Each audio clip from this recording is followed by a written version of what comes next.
welcome. Why is my screen a little bit off there? I'm not sure. Oh, there we go. Sorry. Okay, hi and welcome. This is Crime in Court, and my name is Heather, and this is going to be part 2 of the state's case for the Menendez brothers trial. This is the 1993 trial we are watching. And last time we heard from the 911 dispatcher, a neighbor, and some law enforcement. And today we're going to start off with Bob Anderson, who you see on the screen, and he is a boat operator. So here we go. Sir? I'm a boat operator. And how long have you been doing that? I've been doing that for about 15 years. On August 19th, 1989, were you employed in that fashion? Yes, I was. And where were you employed? Marine Del Rey, What company? motion picture Marine, And what is the nature of that business? It's a marine production company. Which means what? We do full marine productions. They contract out boats and crews and lifeguards. And Okay, on the 19th of August, did you have a job that day? yeah, we had a shark fishing charter. At shark fishing? That's correct. Do you recall who was on that particular charter? Yes, I do. Who was that? The Menendez family, And who in particular? Jose and Kitty and Lyle and Eric. Do you see the persons that you referred to as Lyle and Eric in the courtroom today? Yes, I do. And would you just identify them? for the court? And the plaid shirt and the blue shirt. Thank you, Alan. What time did this charter take place? We actually left the dock around 4:30, 4 o'clock, 4:30, somewhere right around there, And where was your boat docked? in Marina Del Rey. This was a family outing? Yes, it was. Were you the only person on that boat that was actually operating the boat, or were there other? Well, I was the boat operator. I had a deckhand and just a friend along. So there were 3 people besides the Menendez family? That's correct. Would you describe for the jurors what took place as the Menendez family arrived at the Marina Del Rey? Well, when you got to your... From the beginning, Yeah, or? when you got to your boat, just describe what took place. Well, we were, I gave them, an introduction to my deckhand and myself, and of course met the family and gave them a quick once-over on the boat and what we'd be doing, and how the evening would go time-wise, and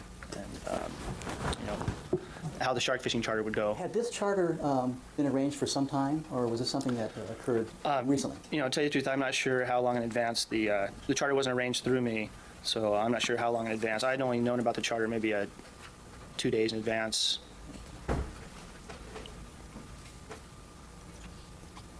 You indicated it was shark fishing? Is That's that right? correct. Do you provide the family members on this charter with fishing poles? Yes. Yeah. Did you do that? Yes, we had poles. Did each member of the family have a fishing pole that day?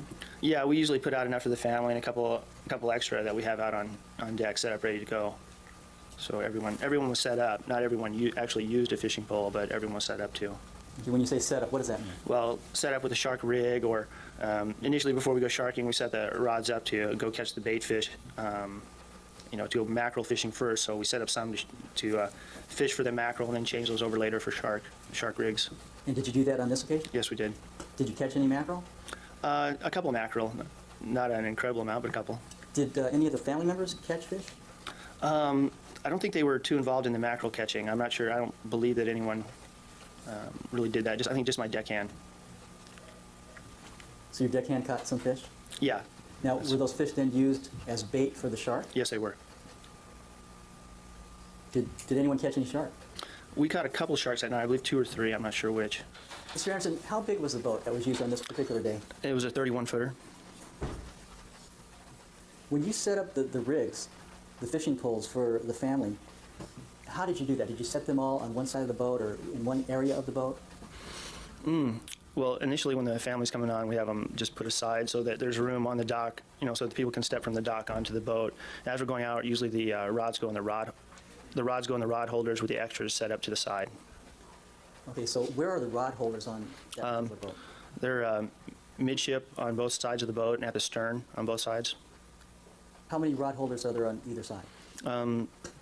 2 on either side, and then there's one in the middle of the stern, but I don't think we were set up there. We're usually not. When the Menendez family arrived, did they initially mill around the back of the boat, or did they go directly to their rods?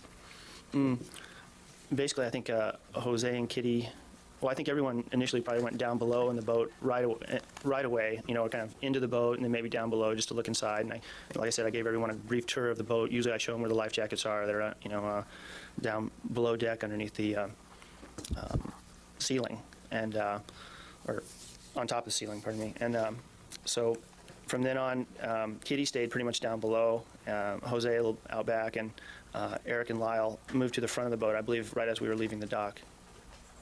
So they were facing in the direction that your boat was moving? That's correct. The whole family was together as you were giving them a tour of the cabin area? Well, just, yeah, there's not really, it's a very small boat, so you kind of have to be together right there. Is there a bathroom on the boat? Yes, there is. Is there a bed on the boat? Yes, there are. There's fold-down beds, and there's a little V-berth up front with beds in it. Sometime after 4:30 then? Yeah, probably be actually left dock maybe 5 o'clock, usually just not very long afterwards. We were set up because we had been actually ready to leave at 3 o'clock when the charter was supposed to have been. How long a charter was this? Oh, we got back approximately 11:30 to midnight that evening. You were with the family some 7 hours then? Yes, correct. Would you describe for the jurors what kind of activities were going on as you were on this charter? Well, what do you mean activities-wise? By the defendants or myself? First of all, that I believe Kitty Menendez was down below initially. Yes, Kitty stayed down below pretty much the whole charter. She very seldom came out to the back of the boat. Was there a point that she came up and either fished or watched seals? Well, she'd come out and look at the. She came out and looked when we actually caught some sharks, and then coming back, we stopped at another shark spot where that's prolific with seals. And as the seals were swimming by, I believe Jose called to Kitty to come out and look at him, and sure she came out, and everyone was pretty excited. They were, you know, swimming up to the boat and right around. So, when you say everyone was excited, did the brothers come to where Kitty and Jose were to look at the seals as well? gosh, I believe so, but I couldn't tell you for sure, but I believe so. Did anyone else point out seals to Kitty that day? You know, just right there at that spot, that's the only place where they really were that I recall seeing them at the night, and I'm not sure exactly who called out. I know Jose mentioned it, and I'm not sure if anybody else called out to her to look at them or not. I can't recall. Did she seem to be interested in those seals? Oh, yeah. Like I said, it was almost the only time we saw her all night, almost. Did she comment on what she had seen? Oh, I can't recall. I'm sorry. Now, you said that there were a couple of catches of sharks. Who caught the sharks? Boy, well, who actually reeled them up? Yes. Gosh, I can't really recall. I think Eric reeled up a shark, and I think Jose, but I can't remember positively if that's right or not. Was there excitement within the family at the catching of these sharks? Oh, yeah. So, sure, everybody, wanted to look and see and watch him come up. So yes, there was. Or would the family members gather around where the shark was being pulled in or reeled in? I believe so. Like I said, it's a 31-foot boat, so if you're up on the deck, you're around where the shark's going to get pulled in. But everybody came to look at the sharks and came onto that small deck area, so sure. What kind of sharks were caught? I think they were just brown sharks. Why is any of this relevant? They're asking so many questions about the sharks and the boat. It's like, does that matter? I don't know. If I recall. At some point, did the family all go into the cabin? I mean, it was about a 7-hour trip, correct? Boy, very seldom was the family all in the cabin together that I can recall. Occasionally, people would go in and out, but no, very seldom, I think, can I remember the family being all together in the cabin. Were there refreshments on this charter? The charters bring the refreshments, and I'm sure there was, but I can't recall what it was. Do you recall them bringing a little cooler with them or anything like that? That's usual, and I can't remember for sure if they did. But that's normal. They're usually told beforehand to do that. Bring their own food and refreshments. And Do you recall ever seeing them? Well, did anyone get sick on this charter? yeah, well, Kitty was sick, I think, the whole time below deck, and then Jose got sick. Coming back, I remember I don't know if he was sick, I can't remember if he was sick the whole time, but I remember he was sick coming back from, like, Redondo. I remember looking back and noticing that he was sick, getting sick, being sick. Did you actually see him being sick? Yes. Okay, was it pretty choppy?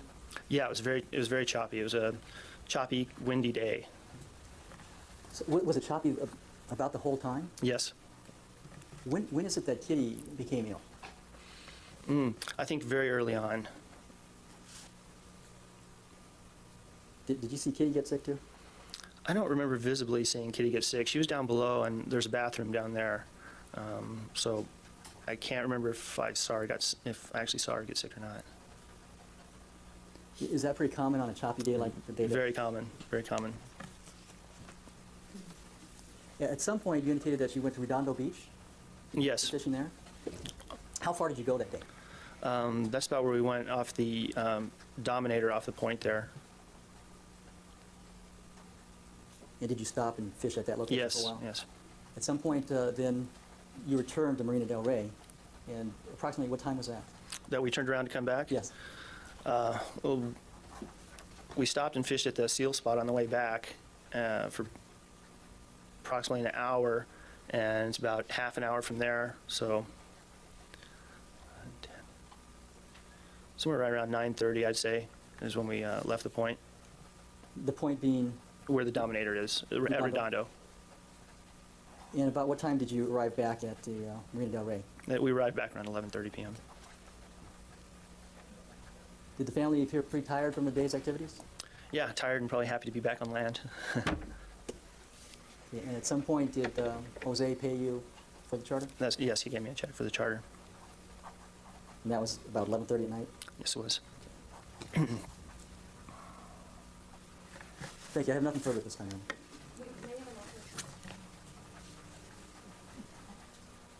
All right, so now the defense gets to ask him questions. Let's see what they say. So, some curiosity. What is the Dominator? Oh, it's a sunken vessel off the point. It was a big shipping vessel that sunk years ago, so it's just a landmark. Is that off of Torrance Cliffs area near Palos Verdes? Yes, right this is the first point beyond Redondo. Thank you. Cross-examination. Thank you, Your Honor. Good morning, Mr. Anderson. That's my turn. Mr. Anderson, you were interviewed on at least 2 occasions by Detective Zoller, who's seated here at the council table. Is that correct? That's correct. You recognize him? Yes, I do. And on both occasions when you were interviewed by Detective Zoller, did you tell him about what you thought was some unusual behavior by the sons on that trip? Yes. And could you tell us now what it was you told the Detective Zoller about the behavior of the sons? Well, just the unusual, what we felt was unusual behavior by we, I'm talking about the crew member and my guest, was that the son stayed at the front of the boat during the whole charter, the bow of the boat, and it was a very choppy, wet day. And upon leaving Marina del Rey, we actually took a wave over the front of the boat that soaked them. And we were on top of the fly bridge, of course, and didn't get wet, and yet we were still cold, and I believe they were wearing shorts. And we couldn't understand why they were staying up there freezing. Okay. So they were not dressed for wet or cold weather, I take it? No. And would there have been any particular advantage to being up front? I mean, was this a trip that was designed to get a good view and that Well, was the best seat, or? Some people like to sit up in front of the boat as the boat goes along. There's, some people like that, some people don't. It's. Okay. Did they appear to be comfortable, or did they appear to be uncomfortable? They appeared uncomfortable. And did you tell Detective Zoller about that as well? Yes, I did.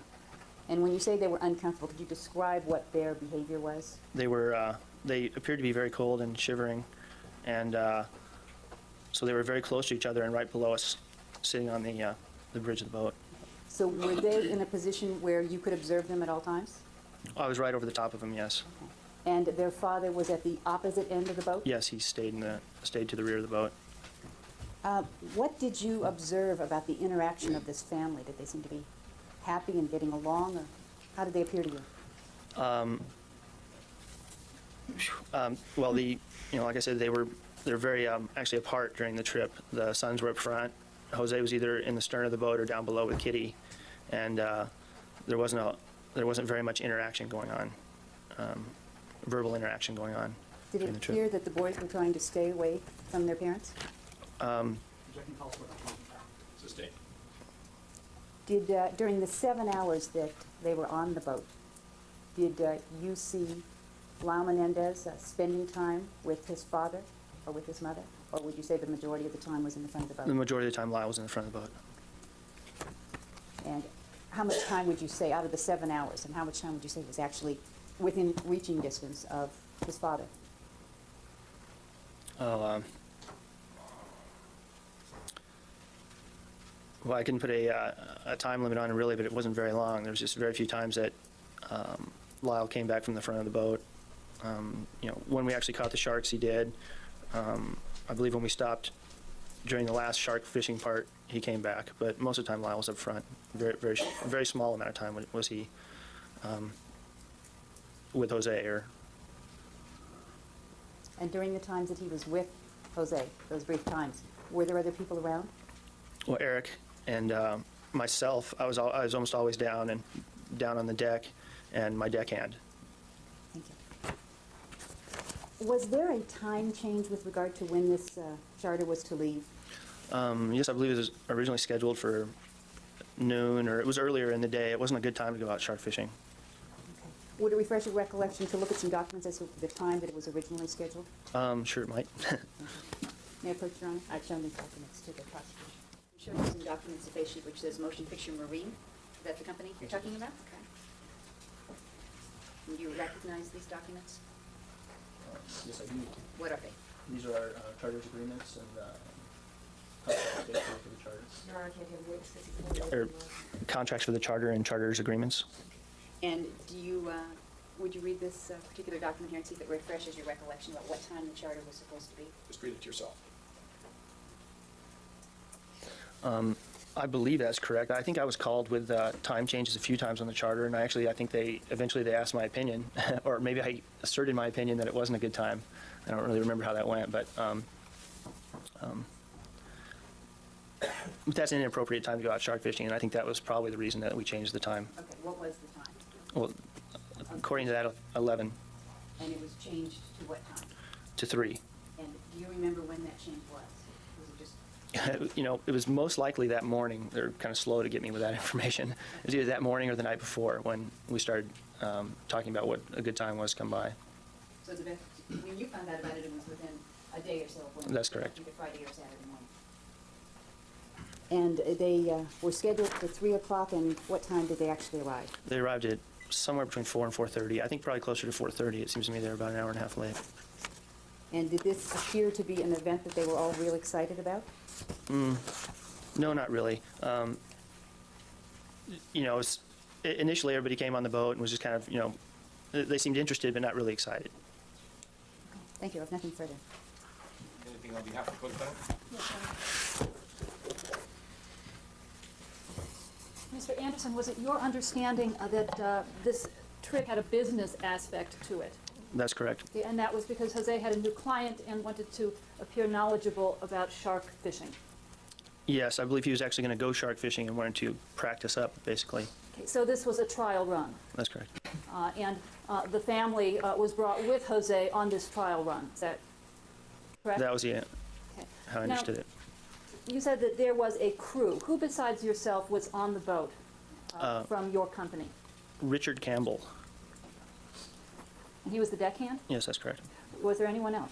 Yes, I had a guest, Leslie Gaskell. And Leslie Gaskell is a female? That's correct. When the Menendez family arrived on the boat, was there any discussion about the size? Yes, there was. Kitty, one of the first statements she said was, I think she thought the boat would be larger. Okay. And was there any remark made concerning Leslie Gaskell, your friend? Yes, well, I believe it was Kitty that asked who she was, basically, what she was doing there. And thereafter, Leslie Gaskell stayed up with you on the deck? She remained on the flybridge, that's correct. She avoided the family? That's right. Now, the family was dressed in shorts, Yes. and was this attire appropriate or unusual, or? Well, it's not appropriate, and it's also not really unusual. I mean, some people, if they're not, if they haven't done this before, aren't necessarily prepared to go out dressed the right way. So this sometimes happens that people come and they don't realize they're going to be cold and wet. That's correct. You said that when you were going out in the channel, the two boys were sitting on the bow area. That's correct. And was this when they were hit by the wave? Right as we were leaving Marina Del Rey, it's very. It was a choppy day with a good swell, and like I said, be either south or west exit of the Marina Del Rey channel. It exits two directions, and that direction always is a little rough. And did they get soaked?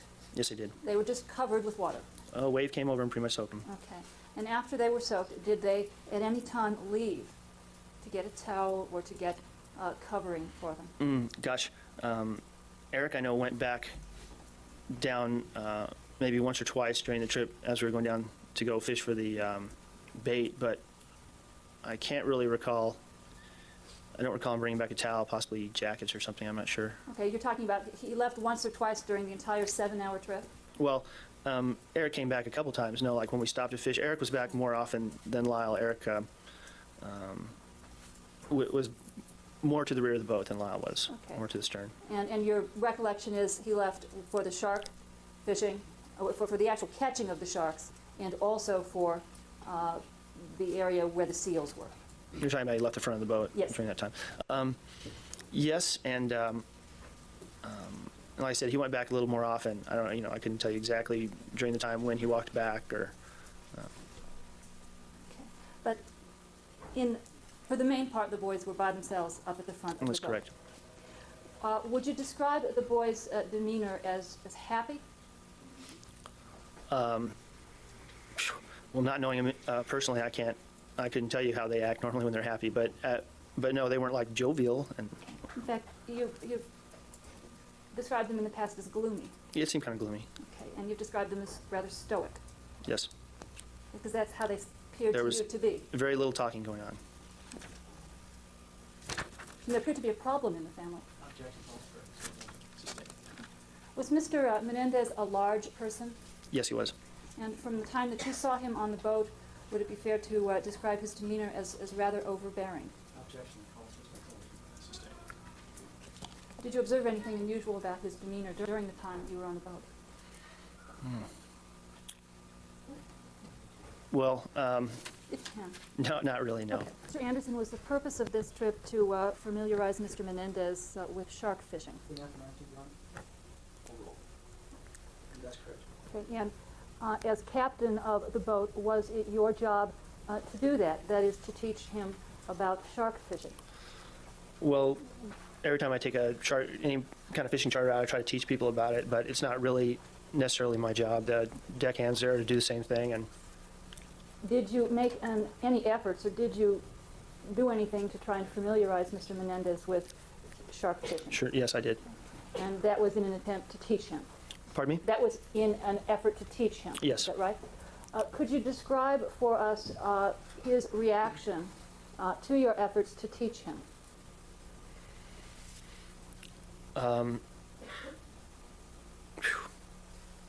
Let me think about that a minute. I'm not sure his reactions, and when I explained it, like I said, I explained what we'd be doing beforehand before we left, and as he asked individual questions about the fishing, then I guess his reaction was kind of a yeah, I know about it, tell me about it, but I know about it. Okay, he seemed impatient? No, I wouldn't say impatient. Okay. Can you describe his reaction? all that crackling and flickering, that is from the video itself. So I apologize. I can't do anything about that. Just letting you know. That is, it's older video, obviously, from 1993. So it's as cleaned up, I think, as it can be. Kind of what I said, like I want to hear about it, but I know about it. So Thank you very much. I've nothing further. All right, any other cross-examination? All right, redirect. How were they dressed? I believe they were wearing short pants and possibly polo shirts. I'm not sure. But it seems like it. And were the parents dressed appropriately for this outing? No, they weren't. Jose was wearing short pants also. And it was actually the middle of summer, August 19th, but It was cold. it was breezy, and we were going to be out at night.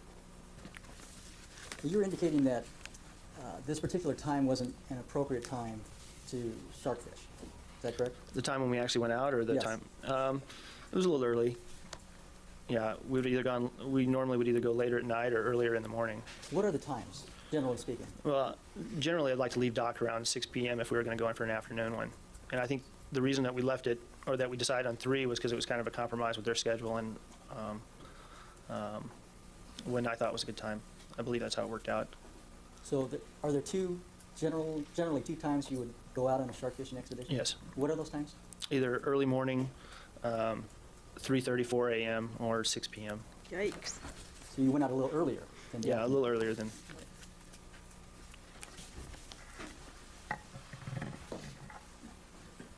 At some point, did you say that the brothers brought jackets from the cabin area? Yeah, I believe possibly. In case you didn't hear that, he said he's asking if the brothers brought any jackets with them. Eric went down and brought back jackets. I think they were wearing jackets later in the evening. Did you indicate that the family would point out where the seals were for her? I'm not sure. May I look at it again? All right, let's resume. Mr. Anderson, do you recall that family members would call out to Kitty and tell her that there was a seal on this side of the boat?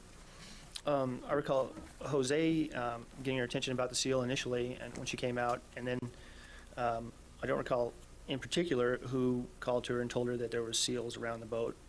But I think it was just everyone, as it would pop up around the boat, would say, "There's the seal," And but I don't remember who in particular. Or The seals would be circling the boat? yes, Now, you indicated, or do you recall now whether or not all of the family became somewhat ill on this trip? I believe so. Well, I know for a fact that Jose did, and Kitty, like I said, I believe got ill right away going out, and I believe my deckhand actually saw her getting ill, but I'm not positive about that. And upon reading my review, or the review of what I stated before, the whole family was queasy. In regarding the enthusiasm of the family, do you recall what the mood was like when the sharks were caught?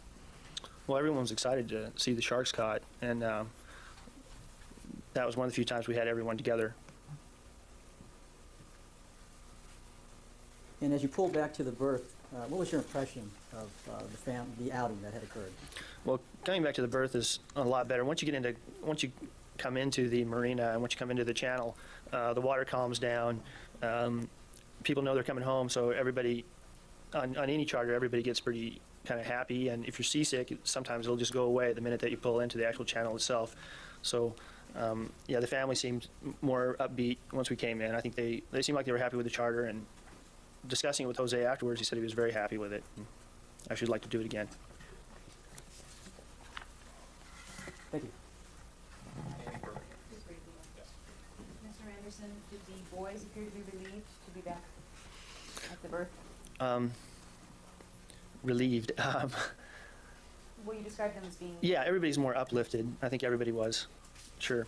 Yes, and Did they, and that's fine. Thank you. Anything else? Okay, thank you. You may step down, get back to your charts.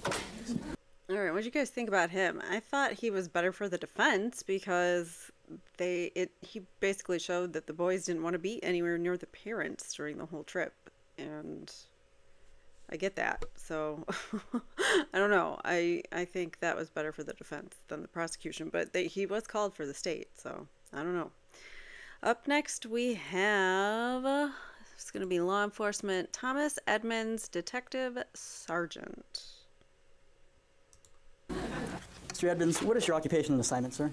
I'm a detective sergeant for the city of Beverly Hills. And how long have you been so employed? For the city, 32 years. Are you a supervisor of homicide detectives for Beverly Hills Police Department? Yes, sir. Sometime after midnight on August 20th, 1989, were you made aware of a double murder which occurred at 722 North Elm in Beverly Hills? Yes, I was. And did you respond to the police station in order to become involved in that investigation? Yes, sir. What information had you received concerning that particular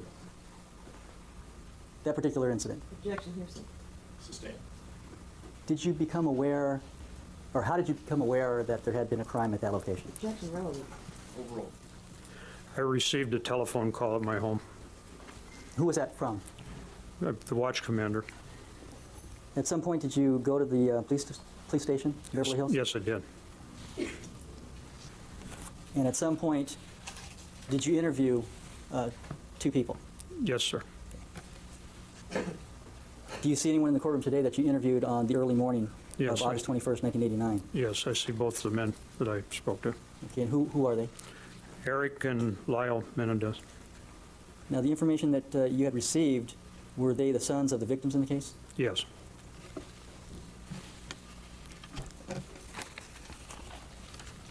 Were the defendants in custody at that time, sir? No, sir. I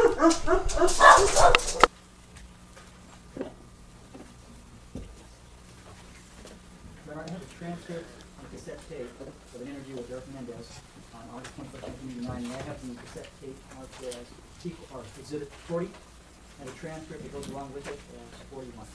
And these would have to be returned, ladies and gentlemen. Just they're given to you at this point to assist the jury in listening to the tape. Sometimes it helps to have something in writing ahead of, to read along as you're listening to the tape. But the tape itself is the evidence of the conversation, not the transcript. And the transcript is just an aid to listening to the tape.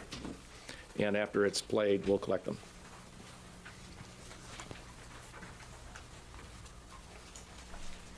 Okay, sorry about that. It was the mailman, I think. Sergeant and Evans, I'm sure you my can mark dogs. as Exhibit 40. Have you seen that tape before? Yes, sir. You got the tape of the interview with Eric Menendez on the early morning of August 21st, 1989? Yes, it is. The evidence is on a cassette tape, and they're using a boom box. So I love it. It's very 1993.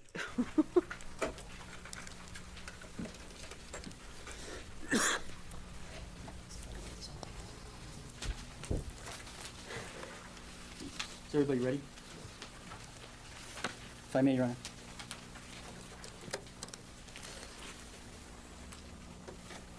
The date is August 21, the time is 0120 hours. I'm Sergeant Edmonds of Beverly Hills Police Department. I'm going to interview Eric Menendez at this time. Eric, can you tell me what happened tonight, starting at the very beginning? What time did you leave home? We were going to leave home. We tried to leave home. That's home at 8. That's the only one. We're interested in Batman. Where was it playing? 321, 314, 315. Who went with you? My brother. And then after that, we were meeting a friend at a wine tasting thing. And Civic in LA. And we got lost. And we ended up getting there. I don't know. We ended up getting there, and that wasn't nice, so we called him at home. And we were supposed to meet him. We were supposed to meet him at the Cheesecake Factory. And we came home first. Which Cheesecake Factory? Beverly Hills. Where did you call your friend from? My brother did that. I don't know. I wasn't with him at that time. They wouldn't let me. The door was closing. It was downtown Los Angeles? Yeah, it was in San Monica. So when you left home, was the gate closed? We went out the back. They usually go out the back. To the back. They usually always close the gate and turn on the line and lock the door. Do you live in the guest house? No, my mother does. What type of automobile were you driving? My Escort, the Ford Escort. And you and your brother were in the same car? No. So then, when you came home, did you go back in through the alley as well? No, we just got home quickly so we pulled the door. We pulled on the side and the gate was open. And we went inside and there was a smell of smoke. We saw them. And I started screaming and so I went upstairs and we called the police. Was the television playing? Yeah. What's going on? Was the alarm on and the front door closed? I don't think the alarm was on, no, because the front door was closed. Was it locked? I don't think so. Did you use a key to get in? I don't think so. It was locked. Do you have any ideas who may have done this? No, the dad doesn't have a lot of friends, but this is business. My brother made nothing. What did they do today? Did they stay home all day? Stayed home, watched house. And TV.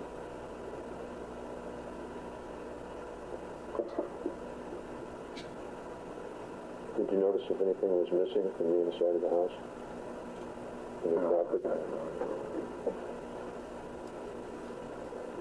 Where did you live before you moved to Beverly Hills?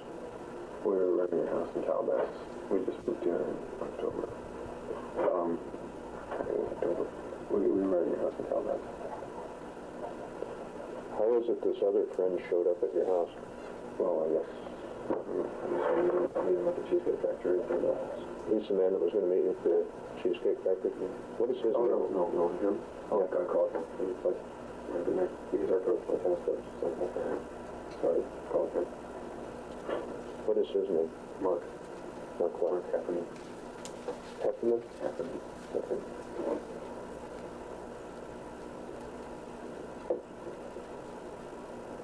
Do you have any ideas on this at all? That's going to help us catch the people? This person?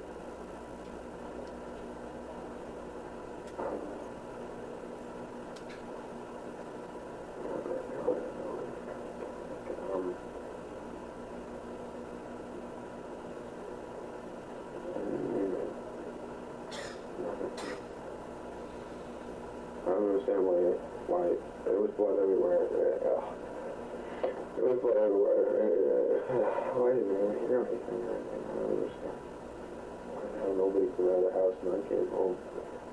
Like 3 or 4 hours later. I mean,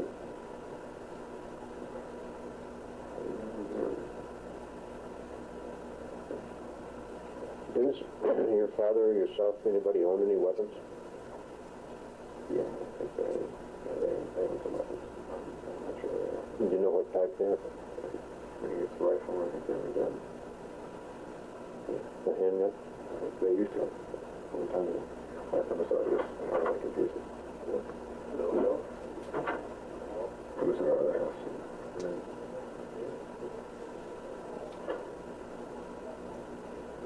you don't know, though, if they own a shotgun or any other kind of long guns? No, it's a rifle. I don't think they own a shotgun.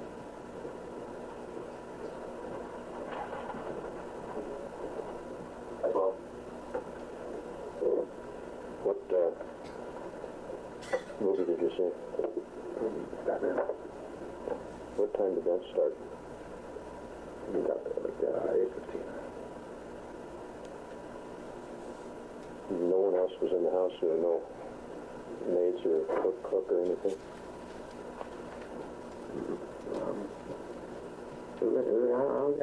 We weren't even going to go out. Maids off on weekends, live at the house weekdays. we weren't even going to go out, and it wasn't like a plan. We don't always go out Sunday if we don't. And okay. We should have stayed in. We should have stayed in. Have they been getting along with all the help? The maid and everybody? Oh, yeah. How long has the maid worked there? A long time. I don't remember. A long time. A long time.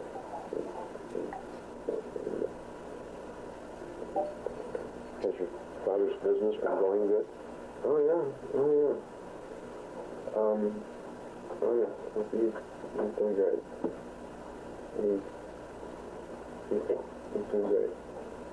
Yeah. It's only. Who else went to the movie with you? How about it? Or just the two of you? Yeah. They usually go out together. Who were you going to meet at the Cheesecake Factory? Harry and we knew him a long time. Back from where does he live? He lives in like Howard or something like that. I think I've never been to his house.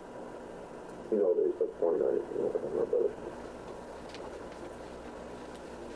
Can you think of anything else that's going to help us? I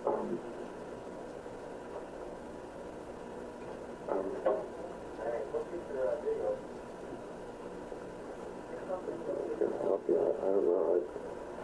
A little dog, two dogs. A little dog was upstairs in my parents' bedroom when we called the place, and I don't know where my black dog is, and I need to find my black dog.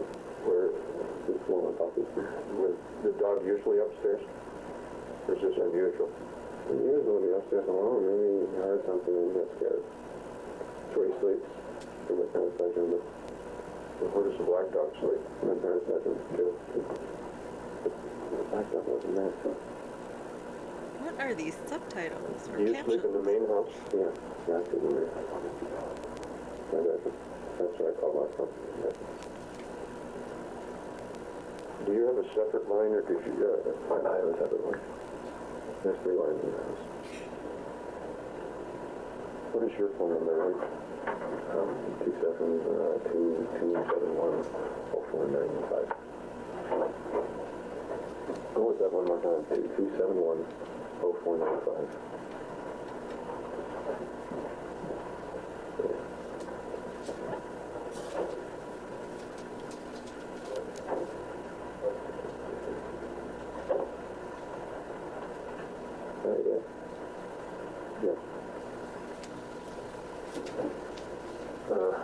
Trying to think. When you left, was anybody around there?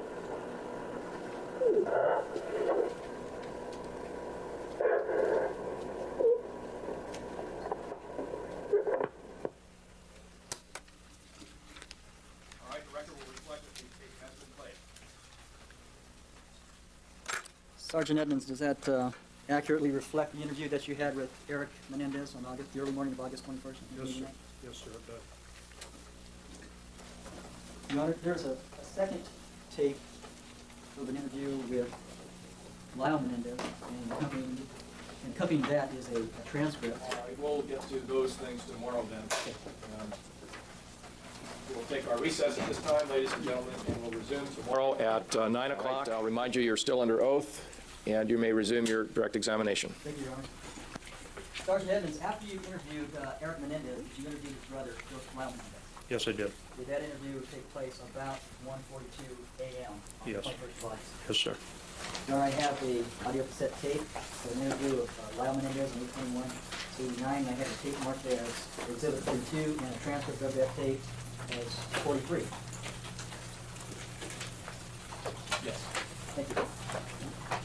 Court's commission, counsel has seen the transcript and passes out to both juries. All right.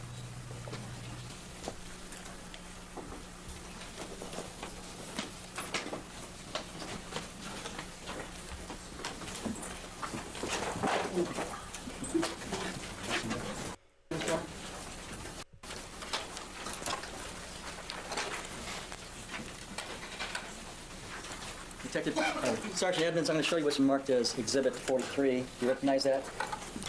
Yes, I do. What does that appear to be? Appears to be a cassette tape with the interview of Lyle Menendez, dated 42 or 44? That's 42, I'm sorry, Your Honor. The transcript is 43.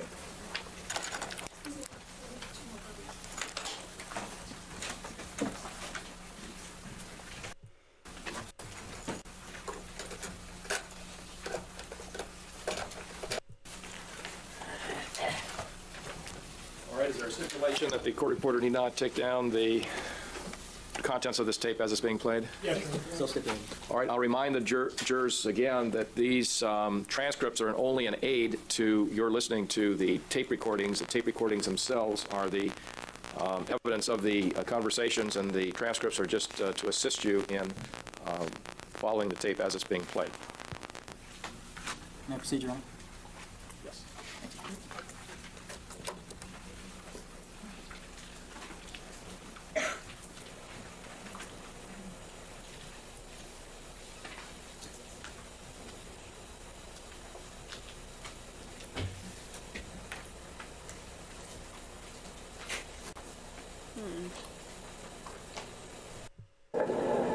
This is an interview with Justice Lyle Menendez, August 21st at 01:42 hours.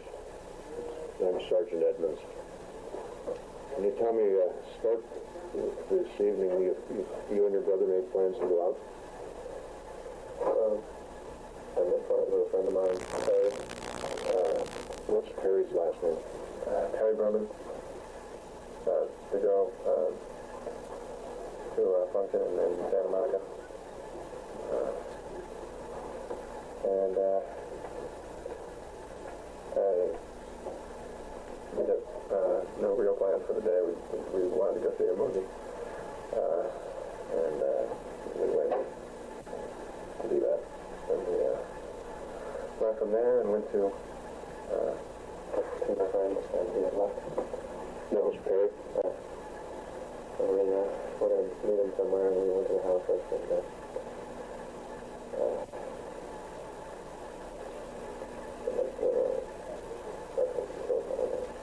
well, when you left, was the gate on the front of the house closed?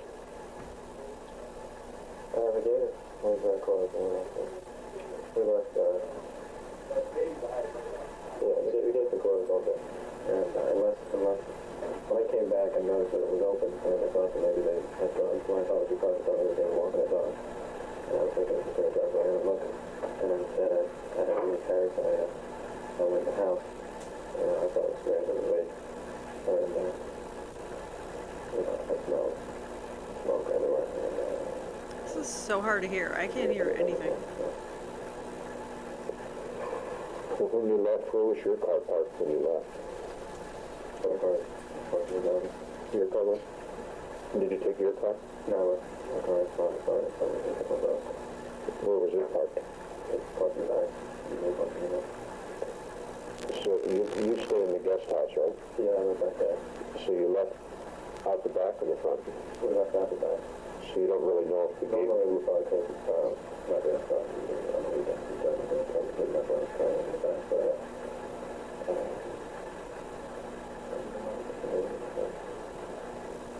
Okay, and you went to the movies?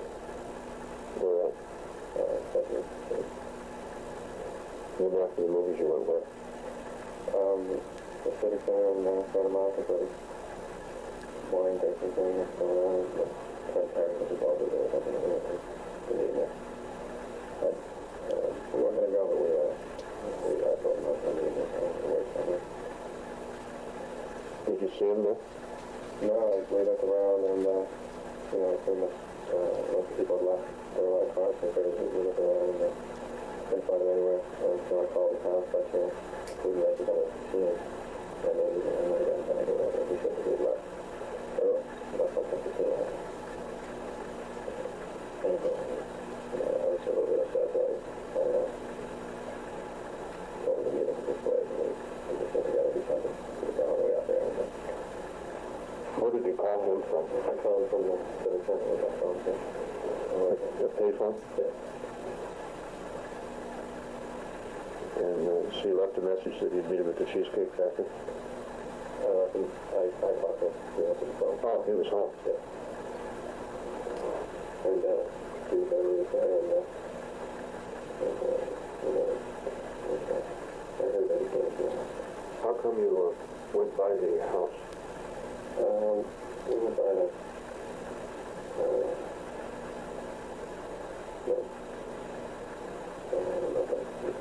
my brother should have had one, but we went by to pick up my brother's ID, and he had some idea in case he wanted to get problems getting in or out. I wasn't sure where we might end up with Paris or something like that. So my brother didn't check anything like that, but he had problems getting in, so I thought there were Paris would be bad idea, so I stepped off. Do you have any ideas on this that's going to help us solve it? We have to get personal, you understand. If there's any problems, we've got to solve this. One of my concerns is that I don't like any bad press about my father now. Well, we're not reporters, we're policemen. What you tell us stays inside this room until it goes to court and we prosecute the people. We want these people, or person, whoever did this, to answer for their crimes. So you've got to help us. Well,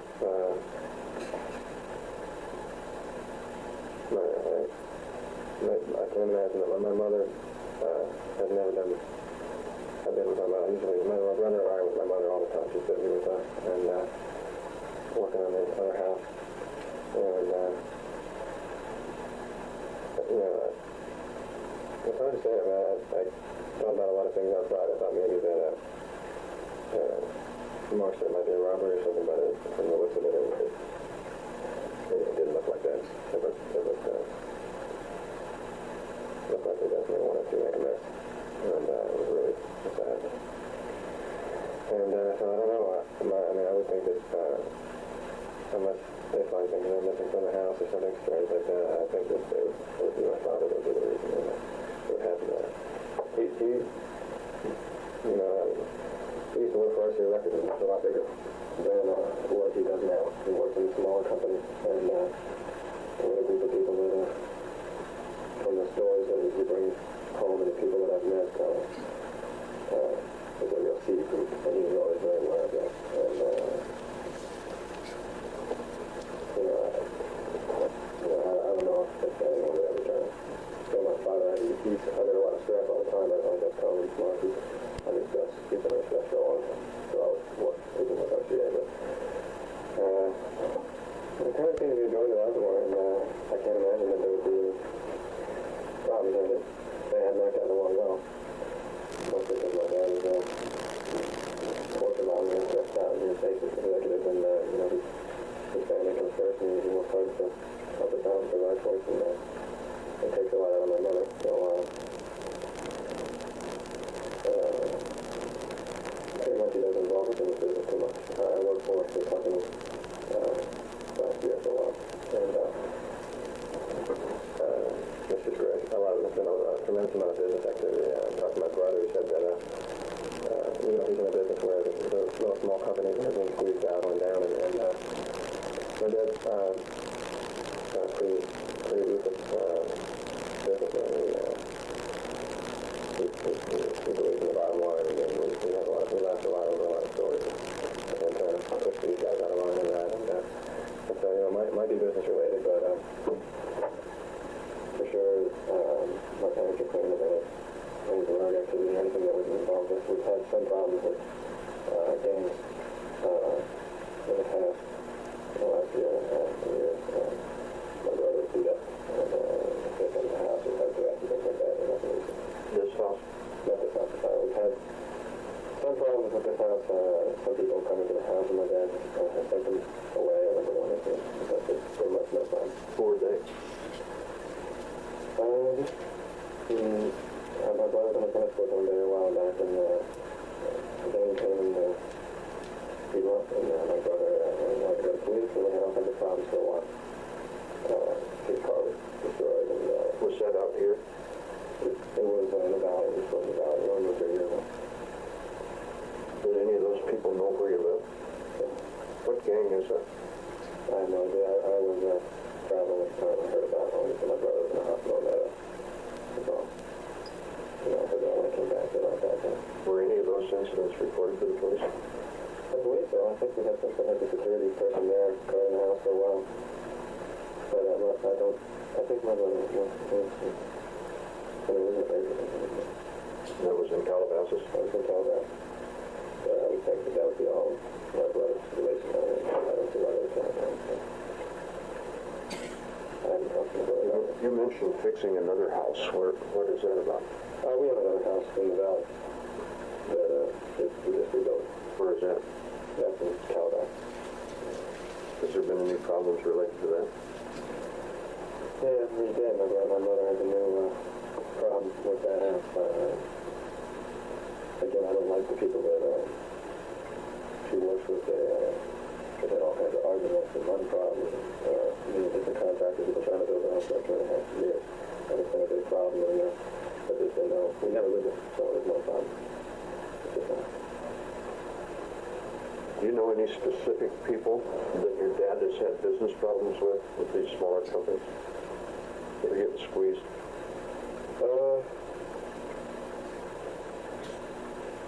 Something that might be climaxing like this week where the pressure's really on him? He was on a road trip recently. He just got back actually a few days ago. I think so. Real stressful. Left early. I don't know what's going on. It was just so much activity in the company.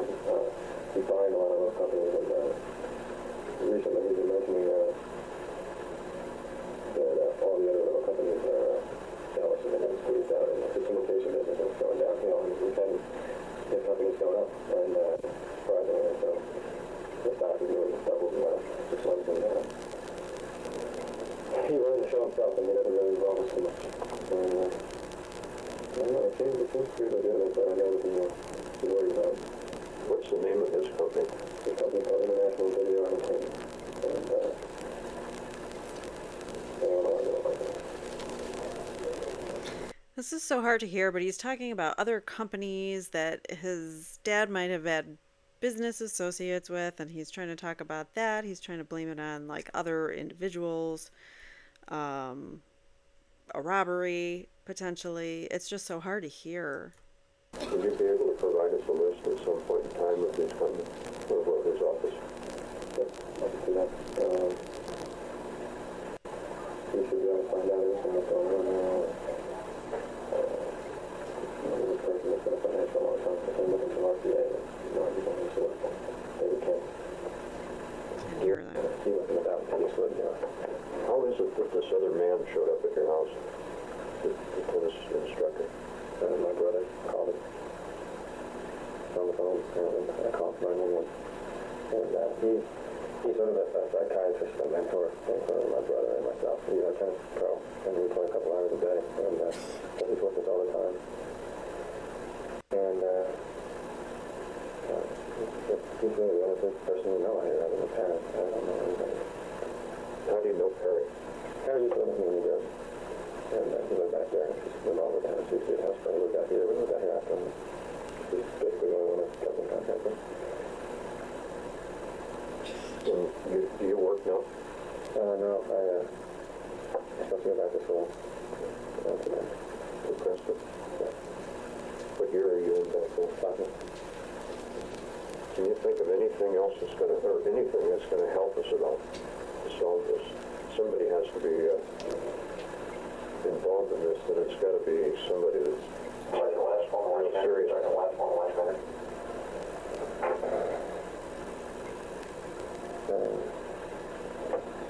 I'd have to think ahead. Have there been any phone calls, suspicious phone calls to the house, or any suspicious visitors? The house is pretty open. I mean, people are always coming in and out. I never really liked the situation. I never thought my mother was safe or anything because there are always people coming in and out. The phone is ringing 24 hours a day. There are a lot of messages left in the machine. And I did ever get a lot of phone calls at night, which isn't usual after we never used to stay phone calls at night. You get a lot at night now, and do what's that, a lot more lunches and stuff like that. The business more free when the night's out. And I could see how he could step on a lot of those. He's very curt. He treats my brother and I while the crime was getting shot, getting shot. So I don't know, I'm not. Skip this. It's not like a huge company like RCA like we were talking about. It used to be a real small nothing company that these two guys bought. Started from Chemical Corporation as producers, and it was a mess. And we got there and cleaned it up, and he basically fired a whole lot of people. And So he's saying he just fired a bunch of people. So there might be some people that are angry with Jose Menendez. So it could be someone that used to work for him. That's what he just said. sort of ran the business out, brought the people from the company, and just started buying people. And his model was a deal a day. And it's been like a waiting pit every day, a new story, and real exciting stuff and regulation. And it seems fun. I mean, we joke sometimes that it's amazing that these people are obviously not happy about all this. We got a lot of wicked people, but that's the way it's legal. If you're weak, you're losing. But everything was legitimate. Everything was, was he born in the United States? He was born in Cuba. Does she have any ties with Cuba now? As far as I know, I do. We've never gone back. It's not something I know about. He was simply running for political office, so that's one of the reasons I think not to do it to the government before that's his other plan. We just got slain a lot. He did all these, he had full control of the money. Tragedy and all this. How was that? That's the hardest thing for me anyway, is people like that. Never really got to do anything with their life. You know, she sort of said that my father and I don't think he treated her very well. And things were kind of getting better. He was a home office and stuff, and we just went on a fishing trip and found us some more lab. Sometimes my son told me about it, and I got just I'm gonna skip all that. And just because it's so hard to hear.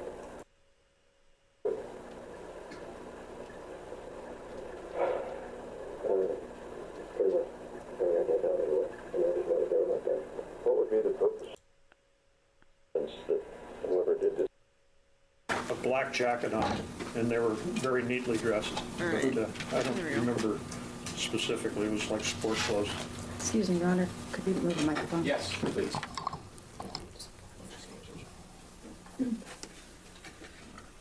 Did their clothes appear to be clean to you? Yes, Was there any blood spatters on their clothing? no,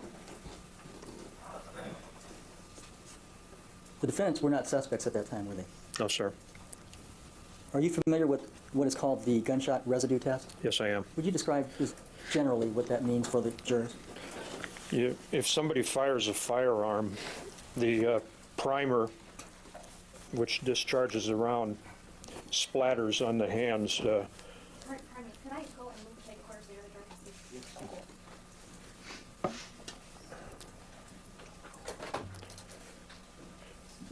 There's like gas comes out of the round that's fired, and it would be on the hands, usually both hands if it's a two-handed shooter, and if it's a one-handed shooter, it'd be on the shooting hand, and maybe, it's like exhaust fumes in a car, only it comes out of the projected cartridge when the primer's detonated. And there's a test where chemicals are put on a swab, and you swab the hands, and it can tell if there's, I think there are nitrates in the, would still be on the hands after the weapons are fired. Sergeant Edmonds, if you had suspected the defendants of committing these killings, would you have performed or had the gunshot residue test performed on the defendants? Yes, Was one of the reasons why you did not because the defendants had accounted for their whereabouts that night? Sustained. What were some of the reasons why you did not suspect the defendants at that time, sir? well, they had accounted for their whereabouts, and it was too early on to make any conclusions that who might be a suspect. And I had no reason to believe they were any better suspect than anybody else, and I didn't have a clue that they were involved. Thank you. I have no further questions at this time. Cross-examination.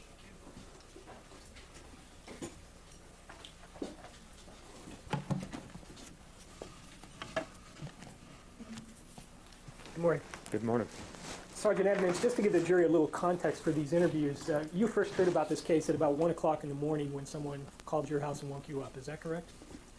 Yeah, I would say about 1 o'clock. And after you received that telephone call, I assume you got up and got dressed and went down to the Beverly Hills Police Department. Is that correct? Yes, I took a shower as well. Took a shower as well. And then you dressed and you went down to the police department. Correct.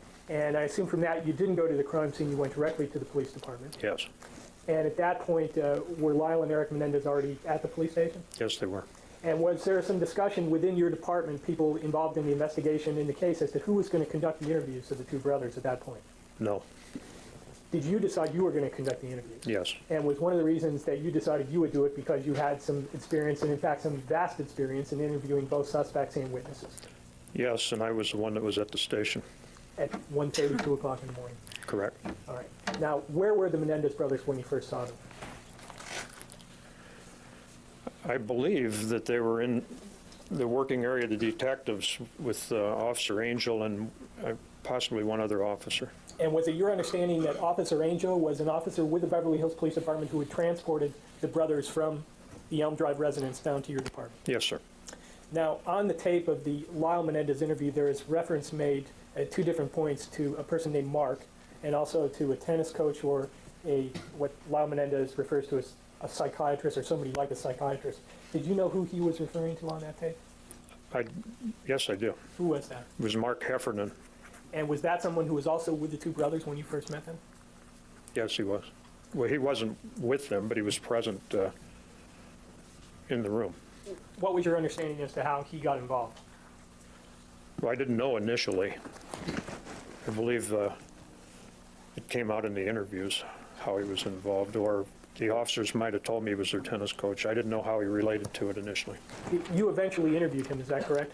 Yes, I did. And that interview with Mr. Heffernan was conducted after your interview with Lyle Menendez?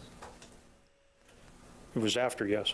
And so the sequence was first you interviewed Eric, correct? Yes. That interview took approximately 20 minutes? Yes, sir. And then immediately thereafter you interviewed Lyle Menendez? Yes, sir. And then because Mark Heffernan was right there at the station, you interviewed him, correct? Correct.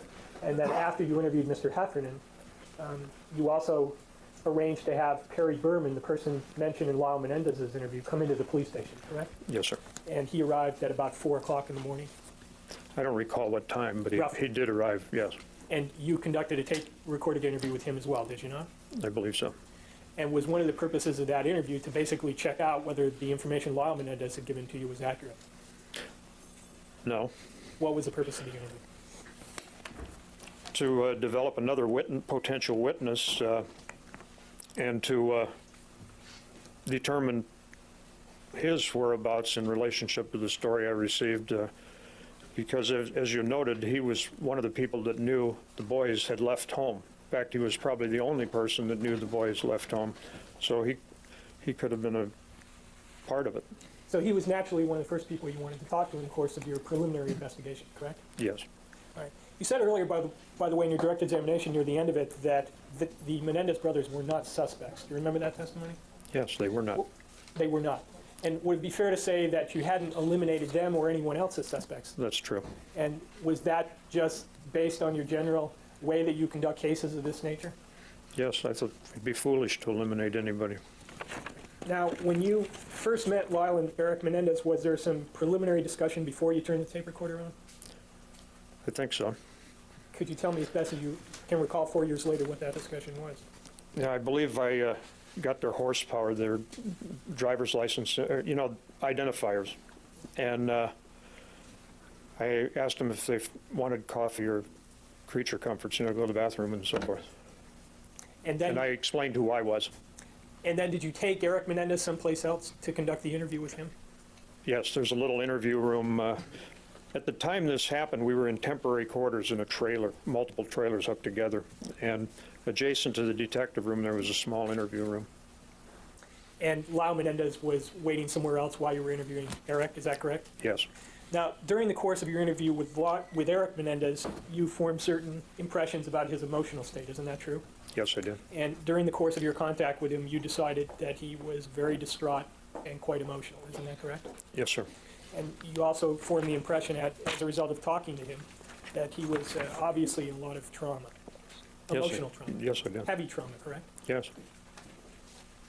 And in fact, the trauma with respect to Eric was so pronounced in your view that you had to stop the interview at some point. Isn't that true? Yes, I did. In other words, you weren't finished with the questions you wanted to ask him at the end of the tape that the jury just heard. No, you're correct.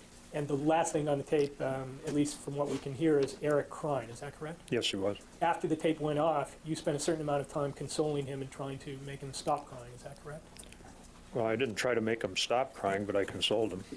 And after you finished doing that, you then went out and brought Lyle in. Is that right? Yes, I did. Was there any discussion between the two brothers before the interview with Lyle Menendez? Yes, there was. Could you tell me what the discussion was? Eric told Lyle that it was okay to talk to me, that I was okay. And that was it? No other discussion? Not that I recall.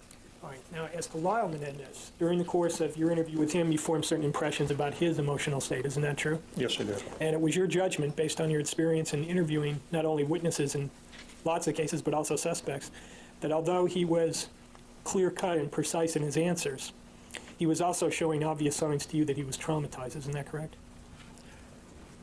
At certain points, not all the way through the conversation. But your overall impression of him was that he was someone who was traumatized. Isn't that correct? I think occasionally he was traumatized. I wouldn't say it was my overall impression of him, no. Well, do you remember testifying in this courtroom at a pretrial hearing back in May of this year? Yes, I do. And do you remember being asked at that time a series of questions about your impressions and opinions concerning whether the brothers were traumatized that night? Yes, I do. I'm certain he was traumatized. Do you remember making a statement at that time, these kids were traumatized? Yes, they were. And do you remember being asked the question, would it be fair to say that the emotions you were observing in regard to Lyle Menendez that night were real emotions? And your answer, yes. I think Lyle's emotions were real. He was very crystal clear and precise, but he was showing signs to me that he was traumatized, and I think they were sincere. Question, did he appear sorrowful? Sorrowful, yes. Question, and somber, I think you testified. Your answer, yeah. You remember giving that testimony? Yes, I do. And is that accurate testimony in terms of your impressions of his general demeanor during and after and before the time that you were interviewing Lyle Menendez that evening? Yes, I think so.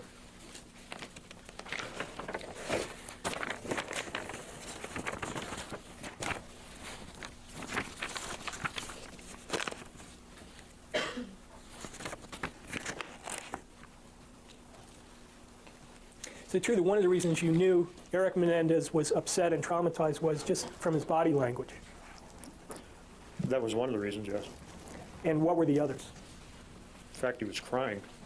And how about with respect to Lyle Menendez?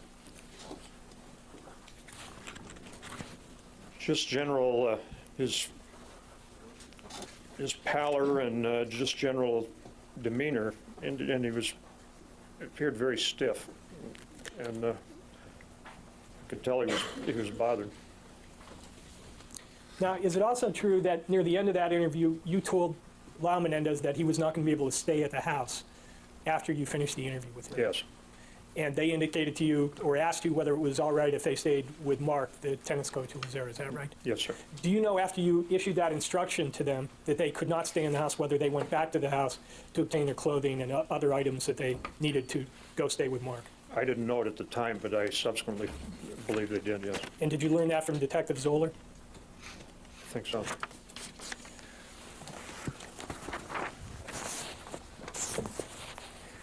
On the tape with Lyle Menendez, there is mention of some problem with gangs in Calabasas.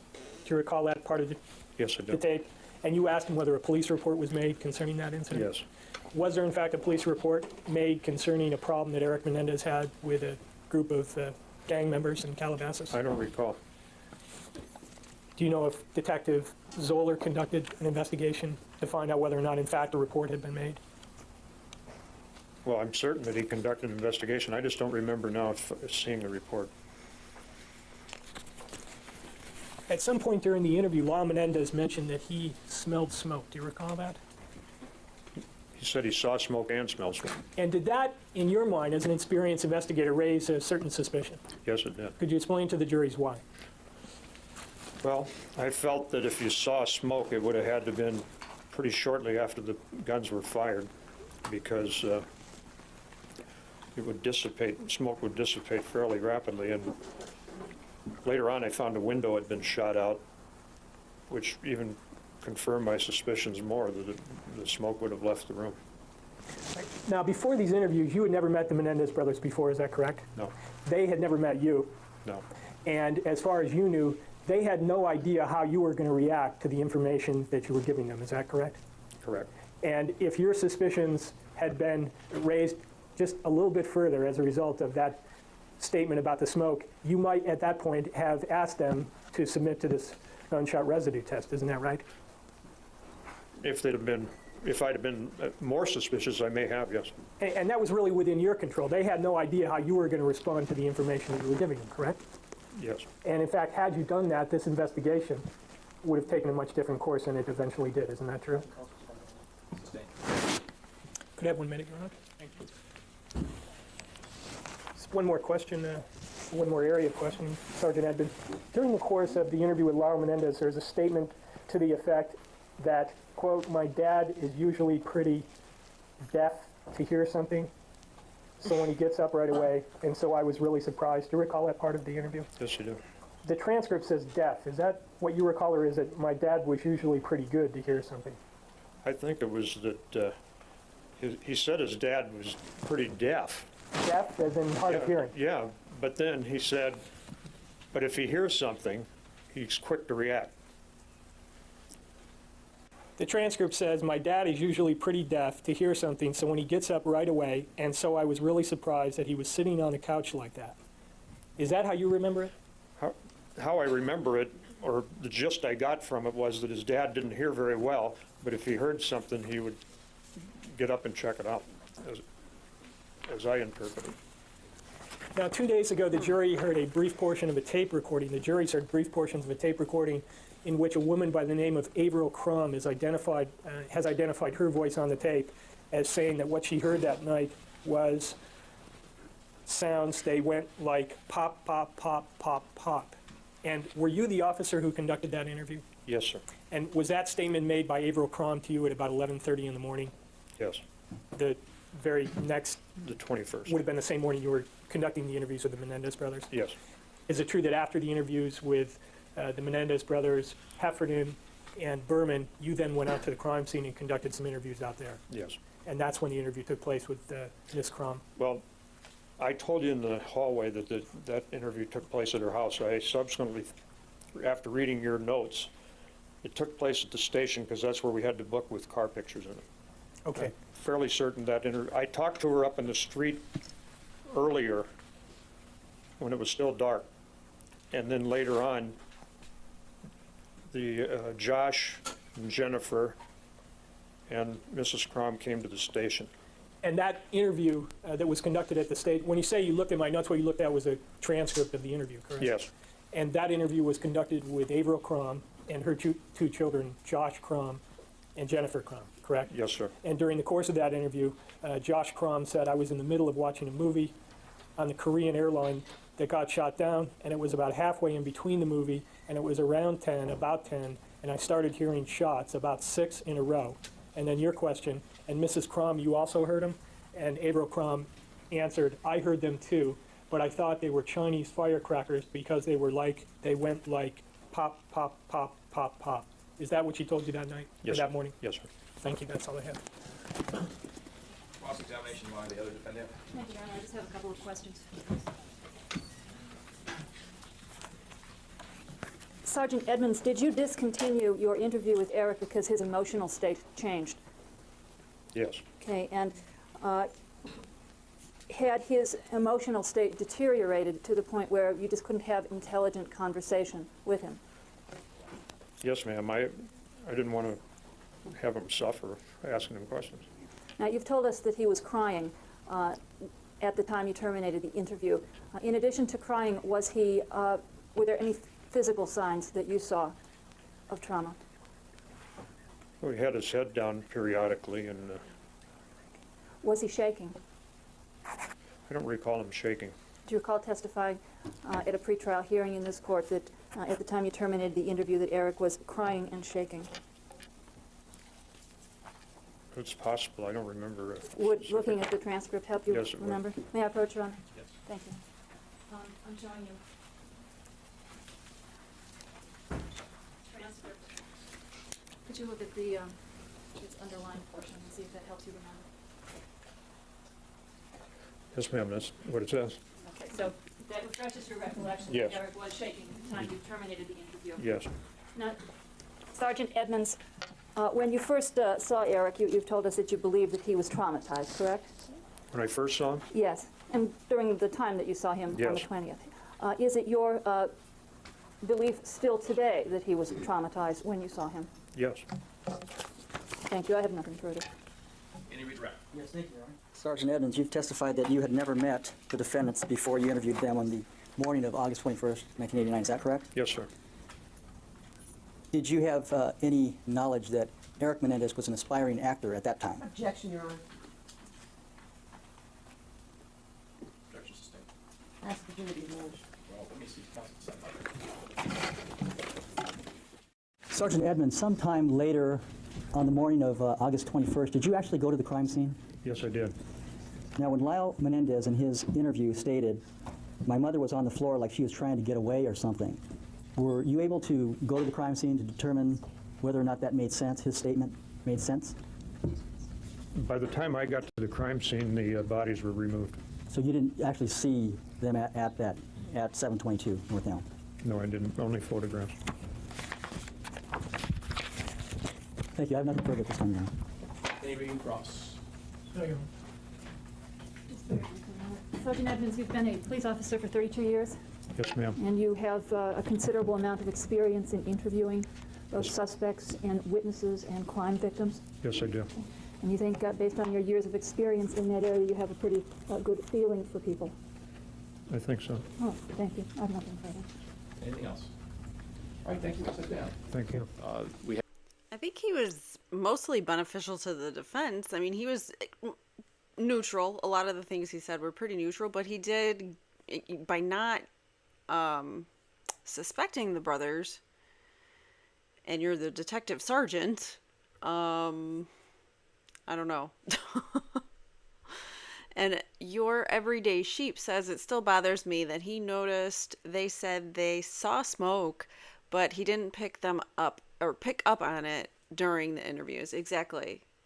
You wouldn't see smoke until, unless it was like right after the event happened. So it is kind of like they told on themselves. It was a giveaway, but nobody picked up on it. So they got away with it. They should have been caught that same night. Yes. Right. By saying that, you would think that was suspicious. All right, so we are going to move on now to the next witness, who is Dwight Van Horn, and he is a deputy firearms expert.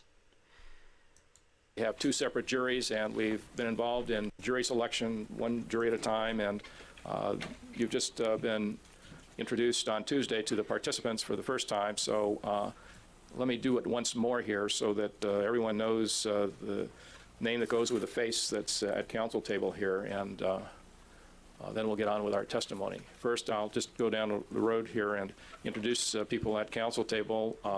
First of all, Michael Burt, if you would stand. He is one of the attorneys for Lyle Menendez. Then Lyle Menendez, would you stand? And then Ms. Jill Lansing is the other attorney for Lyle Menendez. Ms. Leslie Abramson, she's one of the attorneys for Eric Menendez. Mr. Eric Menendez. And Ms. Marcia Morrissey, and she's the other lawyer for Eric Menendez. Mrs. Pamela Bozanich, she's one of the deputy district attorneys. And Mr. Lester Kuriyama, he's the other deputy district attorney. And the other gentleman at council table will be the next witness, so he'll be introduced when we have him called as a witness. So now let's proceed with the next witness. You may call him to the witness stand, please.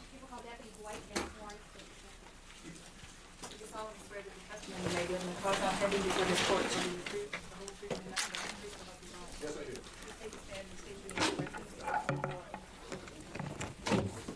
Clark Van Horn, last name P-A-N,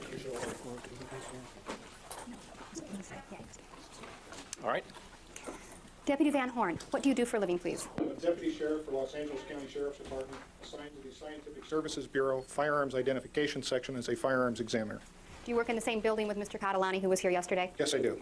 Now, in addition to being a firearms examiner, are you also a sworn deputy sheriff? Yes, I am. Okay. How long have you been a firearms examiner, sir? Since September of 1985. And prior to that time, did you receive any training in using firearms? Yes. And was it the basic kind of training that you get at the Sheriff's Academy, or did you have any additional training before 1985? The training at the Sheriff's Academy, yes, ma'am. Did you have any military training? Yes, I did. Okay, and what kind was that, please? I was in the Air Force and I was in the Air Police as when I was in the Air Force. Now, starting in 1985, what kind of training and education did you get in order to become an expert at examining firearms? I first worked under the direct supervision of 5 other firearms examiners who had in excess of 40 years' experience in the field of firearms identification. They allowed me to read and become familiar with most of the leading periodicals and publications that relate to firearms identification. I've had the opportunity to tour and attend study groups with most of the leading manufacturers of ammunition and firearms located here on the West Coast. During the course of my training, I attended 2 courses at the Federal Bureau of Investigation in Quantico, Virginia, relating to firearms identification. Now, let me interrupt you for a moment. The courses that you took at the FBI, what kind of courses were they, and for how long did each one of them last? Each course was a week long. The first week was the gunpowder and gunshot residue school, which also included pattern determinations. The second school, also a week long, was a crime scene investigation school. All right, I've interrupted you. Please continue. I'm a member of the Association of Firearms and Toolmark Examiners and a member of their safety committee. I'm a technical advisor to the International Wound Ballistics Association, and this past summer and the summer before last, I served on the California Department of Justice Committee on determining the identification criteria for assault weapons. During the course of my duties, I have test fired in excess of 6,000 firearms, made in excess of 10,000 ballistic comparisons, and testified as a firearms expert in federal, superior, and municipal courts on 159 prior occasions. 159 precisely? Prior occasions. Okay. Deputy Van Horn, in this particular case, did you have an opportunity to make any ballistic comparisons? Basically, there were ballistic identifications. There was no comparisons per se made in this case. Okay, could you explain to us what a ballistic comparison is, please? One of the primary things that a firearms examiner does is to determine if bullets or cartridge cases or some other ammunition component was fired from a particular firearm. And that is done by comparing evidence that is submitted to you against test fires from firearms that are submitted to you, and the comparisons are made by way of a comparison microscope to see if the evidence that you received and the test fires have the same individual characteristics that allow you to say that they're fired from the same gun. In other words, if I had a gun and I wanted to know if that gun had fired a bullet which had been recovered from someplace else, would you then fire a test bullet through the gun and compare the 2 bullets, the one that I wanted to know about and the one that you fired from the gun? Yes, ma'am. And then you would compare the bullets to see if, in fact, the one I was curious about had, in fact, been fired from that gun? Yes. Okay. You did not perform anything like that in this case, correct? No. Now, is it possible for that kind of comparison to be made when shotgun shells are used? Yes. Okay. But shotguns don't use bullets, they use something else, correct? That's correct. Okay. Your Honor, I have here a diagram. I'd like to have it and its companion marked as Peoples, I believe, 44. Are they separate diagrams? They're copies of each other. 44. Yes. This is Exhibit 44, which is rather quickly done by me. On the left side, there appears to be a piece of Xerox paper with some drawings on it. And I'd like to ask you what these represent. They represent the 4 stages of a shotgun pattern as it opens up as the muzzle of the firearm gets farther away from the target. And what is it that's different between a bullet that goes through like a handgun or a rifle as compared with a shotgun? What is the difference in types of ammunition? Well, a handgun or a rifle generally fires a cartridge that contains a single projectile. A shotgun usually fires a cartridge, or in this case a shot shell, that generally contains multiple projectiles. It can contain one projectile, and that's called a slug, but generally shotgun shells are loaded with pellets. Your Honor, I have here another exhibit. I'd like to have it marked as Peoples 45, excuse me, Exhibit 45. Would you describe what it is that's depicted on this exhibit, please? Well, on the left side of the exhibit depicts a cross-section of a loaded round of shot shell ammunition containing what's commonly referred to as birdshot, or rather small pellets.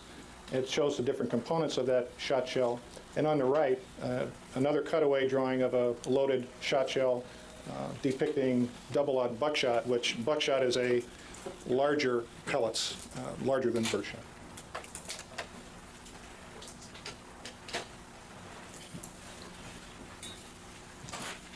Referring now to the composition of birdshot, could you briefly describe how it is that the shell is constructed when there's birdshot involved? We've heard some testimony about wadding, so why don't you start with wadding? Okay, basically there's two types of wadding. The wadding that's currently loaded in buckshot, which was depicted on the display on 45 on the right, generally consists of 3 pieces of wadding. Immediately at the bottom of the shotgun shell, you can see some granular material. That's gunpowder. Right on top of the gunpowder is the first wad that you would encounter in a shotgun shell, and that's referred to as an over-powder wad. Deputy Van Horn, what is the purpose of a wad? A wad is a spacing material, and it keeps things in their proper order inside the shotgun shell. It keeps the gunpowder from slipping up with the shot pellets, and the shot pellets from mixing down with the powder. After the over-powder wad, what comes next? Once again, talking about the shell that's depicted on the right side of 45, the next in order up from the over-powder wad would be either spacer or filler wads. And what they do is exactly that. They take up space, or they fill up space inside the shotgun shell. Then immediately on top of the spacer or filler wads would be the buckshot. And then at the very top is the enclosed portion of the shotgun shell, and that's done by means of what's called a star crimp, as you can see displayed in the right side of People's 45. Now then, let's refer back to People's 44, which is up on the board. It's the bigger one. On the left-hand side is a Xerox of some circles, and then to the right is the last one that appears to be a circle made up of smaller circles. I believe you indicated that those are indicators of patterns that are made by the shotgun shells. Shot pellets, yes, ma'am. Shot pellets. Okay. Could you tell us, first of all, did you examine any kind of weapon in regards to this particular case? That is, did you have a weapon to examine to see if it had been used in this case? No. Okay. Would it be fair to say that in order to make exact determinations of how far away one is from something that is hit to make such a pattern, that you actually need the exact weapon? Yes, you do. Okay, and why is that? Well, with the shotgun, it's especially important. Within a shotgun barrel, the length of the barrel can vary from as short as 18.5 inches up to approximately 32 inches. Then, to further complicate things as far as the shotgun goes, inside the barrel of the shotgun at the muzzle, which is the very front end of a barrel of a firearm, the manufacturers have different chokes. And okay, what's a choke? What a choke does, it's a constriction. It actually constricts the end of the shotgun barrel from its normal diameter to a smaller diameter, and it's generally found on longer barrel shotguns. And the purpose for that is to keep the pattern tighter for greater distances for hunting or sporting purposes. So in the questions I'm going to ask you about these patterns, are your answers very general because of the fact that you don't have a weapon? That's correct. All right. Now, referring to the top circle, which appears to be just a piece of black, what is that supposed to indicate there in Exhibit 44? Well, that would indicate the pattern of a multiple projectile load, whether it was buckshot or birdshot, from a distance of contact, in other words, the barrel of the shotgun right up against the target, to some distance. Whatever that distance would be would once again vary upon the shotgun, the length of the barrel, and the type of ammunition that was used. The next one down in order would be at some distance greater than contact, and at what we see here in the second circle is on the inside is actually what we're looking at here. And you can see the inside edges are scalloped. And what that depicts is as the shotgun pellet pattern gets further away from the muzzle, the pellets start to open up and spread.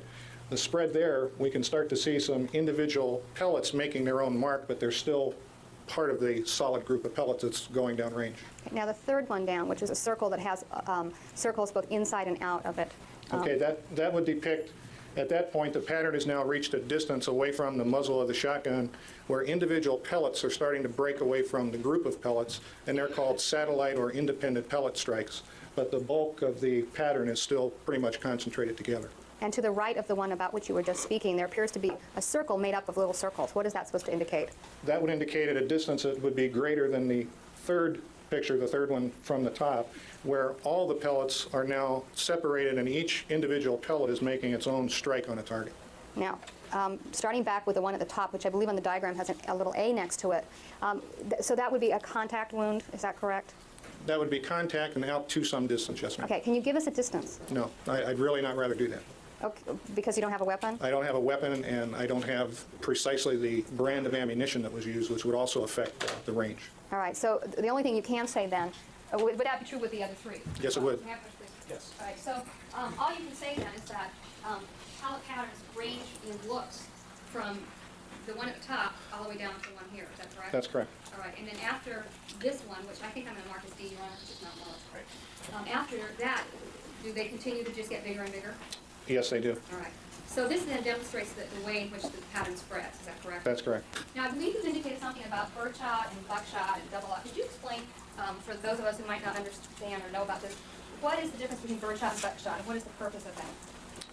The purpose of what is commonly referred to as birdshot is basically that it's for hunting birds or very small animals. And the purpose of buckshot is either as a defensive round of ammunition or to shoot larger game. Right. And traditionally, how many little pellets of birdshot would there be in a 12-gauge shotgun shell? It would depend on the size of the shot, and then it would also depend upon the size of the shot charge that was placed into that particular shot shell. All right. Well, can you give us an idea? Are we talking about 10, 20, 50? In birdshot? Yes, in birdshot. In birdshot, let's say it was number 7.5, which is generally about the smallest size of birdshot that's available. The pellet would range somewhere from about 350 pellets for a 1-ounce load of birdshot, which is a fairly standard load, up to probably as many as 530 pellets for 1.5 ounces, which would be considered a heavy load. You know, when you're talking about load, are you talking about one shotgun shell could hold anywhere from those two ranges? Yes. All right. So in this particular case, you have no idea how many birdshot pellets were there. Is that correct? That's correct. Okay. Now, could you tell us about buckshot? Traditionally, in one shotgun shell, how many pellets of buckshot would you expect to find of number 4 buckshot? The standard loading for number 4 buckshot contains 27 pellets of 24 caliber size shot pellets. 27 pellets, is that correct? Yes. And how about number 3 buckshot? Do you know? Number 3 buckshot, in the same as a standard load, if there is such a thing for number 3 buck anymore, would probably be about 23 or 24. Okay. Now, when you say any more, what does that mean? It's not commonly encountered. Number 3 buckshot is not commonly encountered. All right. Did you have an opportunity to look at some evidence involving this case? Yes, I did. All right. May I approach, please? All right. I'm looking at what's been marked as 16C, which is item number 11. I'm going to open this once again. Inside there appears to be a piece of plastic that I would like you to tell me about. Okay, this piece of plastic is a combination wad column. It's a 12 wad column. It's made out of plastic, and it's commonly used with birdshot type loads. Okay, and that would be what is exhibited on the right side of Exhibit 45? Yes. Okay. All right, may I just show this to the jury quickly? The left side of 45.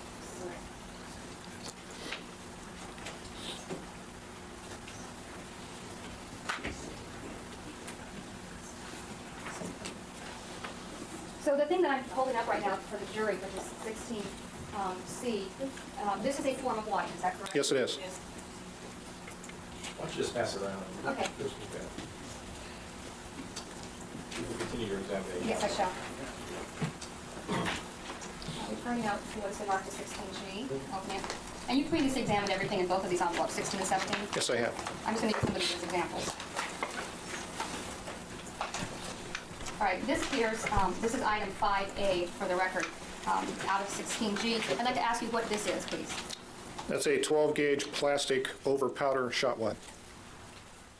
We're not going to be able to pass all of these things around for various reasons. One of them is that we have to maintain some way of documenting where they all came from, and we don't want to lose track of them. And secondly, it takes quite a bit of time to pass all the exhibits around, and really doesn't serve that great a purpose. You'll have the exhibits during deliberations.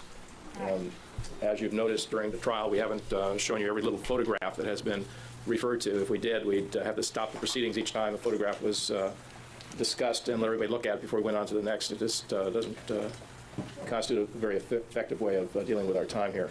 But all the exhibits that will be received will be in the jury room for the jury to look at.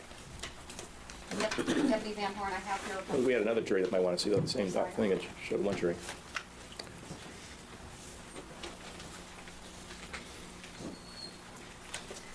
Deputy Van Horn, I'm showing you item 5A. I'd like to ask you to describe what that is, please. That's a 12-gauge plastic over powder shot wad. And in addition to the 2 plastic wads, which we've now talked about, did you also find some fiber wadding? Yes. Now, in addition to finding wadding, what else did you discover in the exhibit, which is 16 and 17? Shot pellets. What kind of shot pellets did you find? They were both buckshot and birdshot pellets. And you've just described what buckshot and birdshot are in your testimony, is that correct? Yes, ma'am. And the buckshot, were you able to determine what kind of buckshot it was? As far as size or Yes, manufacturer? the size. The size, to me, is most consistent with number 4 buckshot. So that would be the kind where 27 pellets are contained? That's correct. Now, in examining the wadding, were you able to determine how many shots were fired inside of the place where those things were discovered? Based upon the plastic wadding, the over powder wads and the wad columns, I found 6 over powder wads and 2 shot columns, wad columns, that would indicate to me that at least 8 shots were fired. Okay, and when you say the 2 shot columns, would those be shot columns affiliated with birdshot? Yes, ma'am. Okay, and did you see any other kind of wadding that wasn't the shot column wadding, which is what we passed to the jury? Did you see any other kind of wadding that's affiliated with birdshot? No. Now, the fact that you, from the wadding, could tell that there were only, from the wadding only, that 8 shots were fired, does that mean that only 8 shots were fired? I don't know. All right. Did you examine some photographs of the crime scene before testifying today? Yes, I did. May I approach, please, Your Honor? Yes. Showing you some photographs that have previously been introduced as exhibits 37, 38, 39, which appear to be some louvers and also a door, the outside of the French door. And we find specifically to photograph 37, which is the outside of the French door. Were you able to make a determination as to whether or not shots were fired through that door? The damage that's depicted in the photos is consistent with a damage that would be caused by a shotgun blast. Now, in looking at photograph 37, were you able to determine how many shotgun blasts went through that door? At least 2. All right. Now, the damage made by these was made by the shotgun pellets, correct? Yes. All right. And from what you can discern in this photograph 37, can you tell whether or not the pellets which caused the damage to the door had already gone through something else before getting there? Not really. All right. The fact that you were only given 8, enough wadding to make 8 shots, does that mean that only 8 shots were fired? No. Why not? What it means to me is, as not having been to the scene, is that was the evidence that was submitted to me to examine. So I really wouldn't know how many shots were fired at the scene based upon what was given to me. Now, in Exhibit 44, on the right-hand side, appears to be a photograph which, from this distance, looks like just a bunch of smoke. Could you tell me what that's supposed to be? It's the photograph on the right of Exhibit 44. Yes. Starting at the top, on the sequence of photos from top to bottom, it shows gases and pellets being expelled from a shotgun barrel. All the way at the top is a small cloud of gas that's going to precede the shot pellets out of the barrel of the gun, which is pretty much normal procedure when firearms are fired. The second photograph down shows the shot pellet in front of a or a much larger cloud of explosive gases and combustion material from the from the gunpowder burning. And in the third photo down, the gases are still rapidly expanding as the pellet load gets even further from the muzzle of the barrel. And in the bottom photo, once again, the gas cloud, the products of combustion, are still enlarging as the pellets get further away from the muzzle. Now, referring to the left on that chart, number 44, the top, in a contact wound, what happens to the gases that are demonstrated on the right side? They go inside the wound.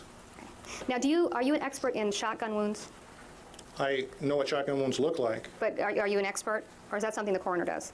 If you're talking about the damage that's done inside the body, no, I'm not an expert in that. Okay. Did you bring something to court with you today that we haven't discussed yet? Yes. Okay. Your Honor, may I have him get the exhibit up, please? It's not going to be marked. Yes. Okay. Deputy Van Horn, have you brought a Mossberg shotgun to court with you today? Yes, I did. Would you please take out the case? Yes, ma'am. Thank you.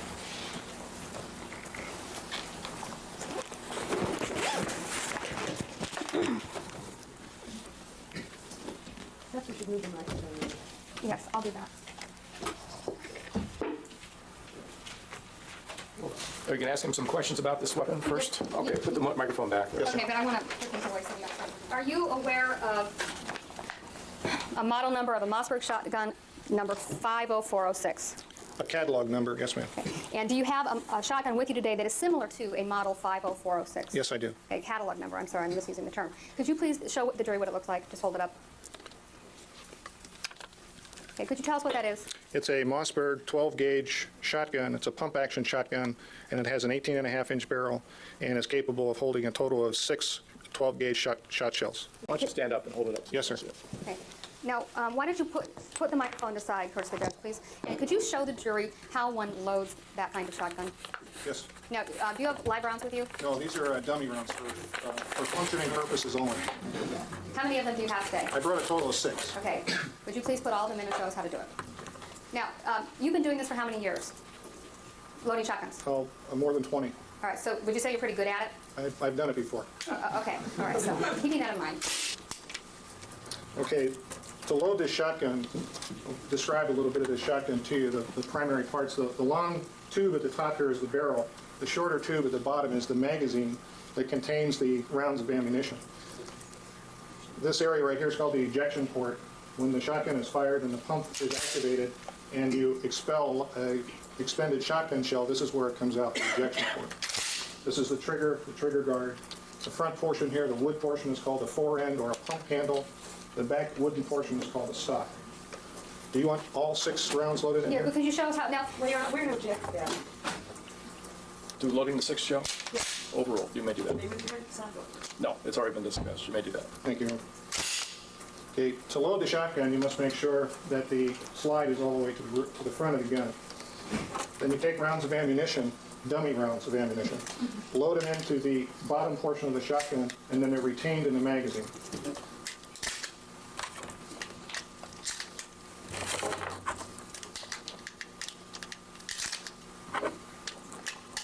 Okay, that's 5 rounds in the magazine. That's the capacity of the magazine. The magazine will not hold any more rounds. To get the 6th round into the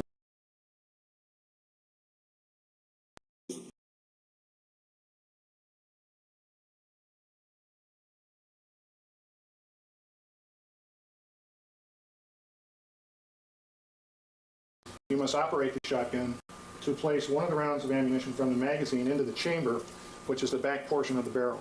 And to do that, you have to hit the slide release, which is at the back of the trigger guard here, which releases the slide. You bring the slide all the way to the rear, run the slide back forward, and now there's a dummy round of ammunition in the chamber, and it means now that we can put one more round of ammunition in the gun.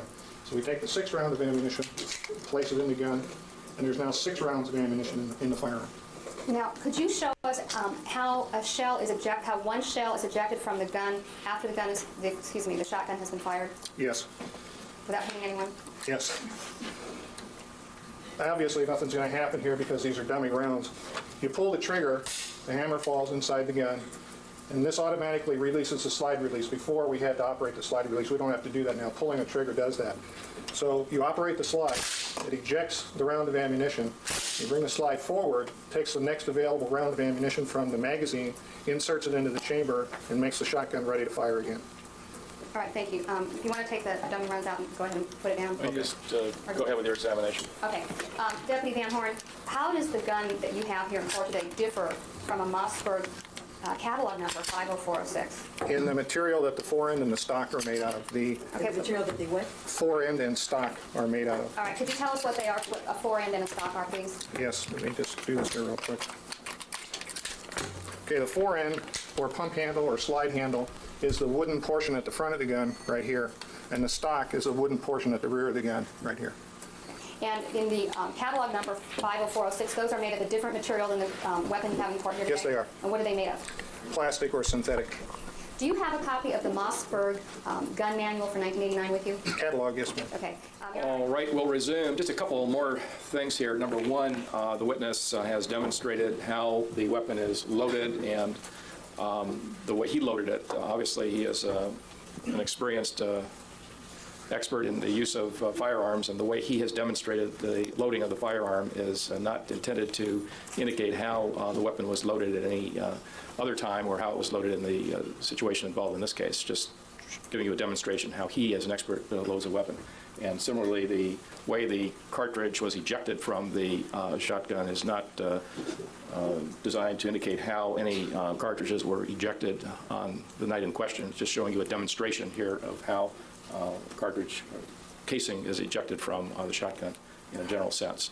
Referring back again to the demonstration that you just made, when you load the shotgun, you put in the 6 pellets. As they are used up, they are ejected out the side. Is that correct? They're ejected out the side if the person who's using the shotgun chooses to do that. Yes, ma'am. Is there something else that can happen? Well, if you fire one shot with this particular shotgun, nothing else happens other than the round of ammunition going off. It takes a conscious act to remove the expended cartridge case or the expended shot shell from the gun. And that's by pulling back on the, what's that called? The slide. The slide. And Yes. by pulling on the slide, then, you eject it and then put another round back into the chamber, correct? Yes. All right. And then after all 6 rounds are gone, then in order to reload, you just basically do what we saw you do, right? Correct. Okay. Now, I have here an item which is a Xerox, it's Exhibit 46, Your Honor. We've been discussing the difference between the shotgun that you have here in court and also a catalog model 50406. And on page 18 and 19 of this catalog, is there some sort of description of the 2 guns that we've been talking about? Yes, there is. All right, now, on page 18 of the catalog, and you have the original here, correct? Yes, I do. And you've allowed the defense attorneys to look at it? Yes. Okay. On page 18, is there in fact a model 50406 listed, and it says synthetic field? Yes. Okay, and so that would be the one that's got plastic instead of wood, correct? Correct. All right. And then on page 19, there appears to be 2 guns on this page. The top one and the bottom one on the Xerox appear to be very similar. However, I note that in the actual manual, they're colored. All right, so the top one appears to be all black, and the bottom one appears to be black with the wood as the gun that you have in court, correct? Correct. The model 50406, would it have resembled the top? Yes. All right, and so aside from the stock and the, what was that called? Forend. The forend, they're basically identical, is that correct? Yes. Right.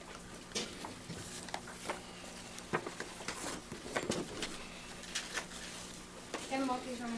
Yes.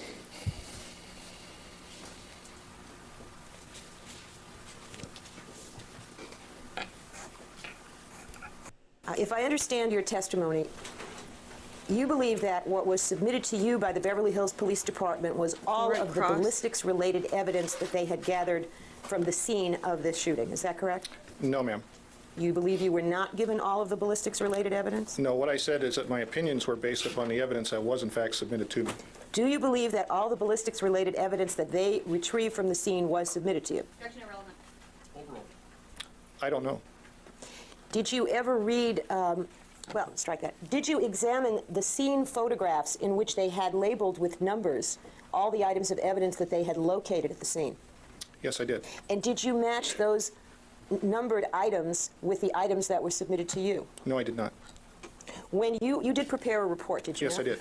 And that the date of that report was July 16th, 1993. Yes. And when was the evidence that you did receive submitted to you? On July 6, 1993. And when you prepared the report, in reporting on the evidence, did you refer to item numbers that were the item numbers the Beverly Hills Police Department had given to these pieces of evidence they submitted to you? Yes, I did. And did you have any contact with any of the investigating officers from the Beverly Hills Police Department either before or during the time you had the evidence for examination? Yes, I did.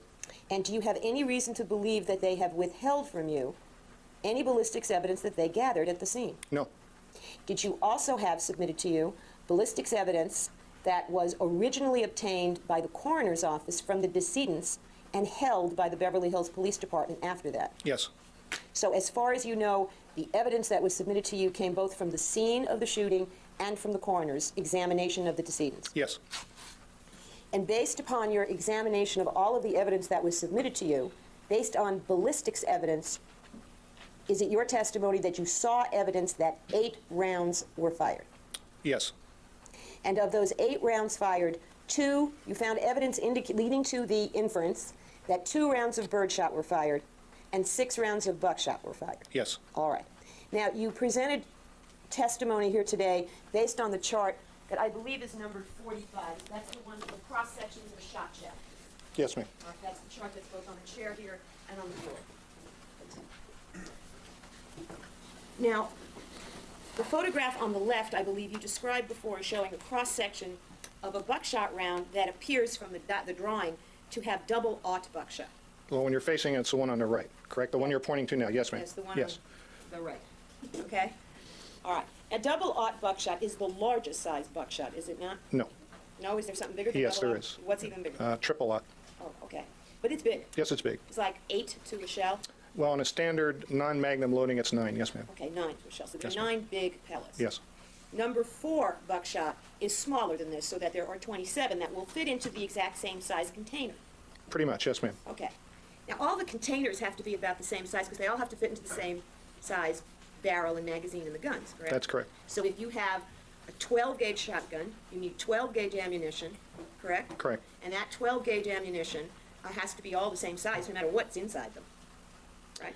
Well, as far as 12 gauge, yes, but sometimes the shot shells are loaded from currently 2 3/4 or 3 inch, and that's the loaded length of the shot shell. Okay, but Yes, for ma'am. 12 gauges, they're all the same size? Well, they're the same diameter, but they could be different lengths, yes. Okay. Now, without reading what I'm taking out of my pocket, this looks like a shotgun shell, correct? Yes, ma'am. And if I show you the diameter, you can tell it's a 12 gauge. Yes. And without seeing the markings, you don't know what size pellets are inside here. Not until you take it apart, no. Okay. Now, I think you said that the pellets that you saw, that you examined, the larger of the pellets you examined, all appeared to be consistent with number 4 shot. Number 4 buckshot, yes, ma'am. Number 4 buckshot. Yes, ma'am. Okay. Did you also examine what appeared to be birdshot pellets, even smaller ones? Yes. Okay. Now, did you determine, item number 11, which was handed around to both juries, was this column-type shot cup, which is the part on the top that holds the birdshot pellets, and overpowder wad at the bottom of the column? Okay. You determined, did you not, a particular manufacturer of that item, item 11, which I think is 16C? Let's break that down. First of all, she described what it was that was passed to the jury. Was her description accurate? Yes, sir. Then you may answer the rest of the question. Thank you. The rest of the question was, did you determine what the brand name or manufacturer of that particular configuration shot cup column was? Yes. And who was it? It's an Italian manufacturer by the name of Gualandi, Gualandi. And is there a brand of shotgun ammunition available in the Los Angeles area called Fiocchi that uses Gualandi parts? Yes. I'm handing you a shot shell. What type of ammunition and what type of load that appears to be?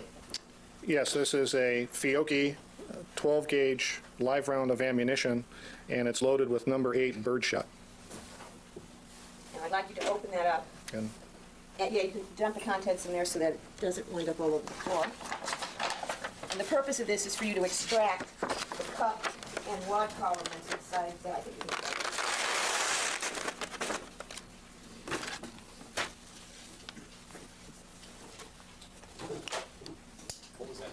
Oh, I'm sorry, Your Honor. I just removed the shot load from the top of the live round of shot shell ammunition. Why don't you show us that so we can see that? Just put a couple in your hands. Okay, yes, sir. I'm just going to remove a few of these, Your Honor, about, looks like it might be as many as 10. Okay, I can't even see it, so. They're quite small, Your Honor. They're real. Why Right, don't you just drop them into my hand? There you and These let are me- little pellets. Yeah. Yes, sir. Let me have your hand, Mr. Perhorn. Just drop them. You can see how tiny they are. They make a mess, but they are small. Okay. You didn't see that? You see faster than a speed boat. They're small. And I'll continue to cut the top off the shot shell.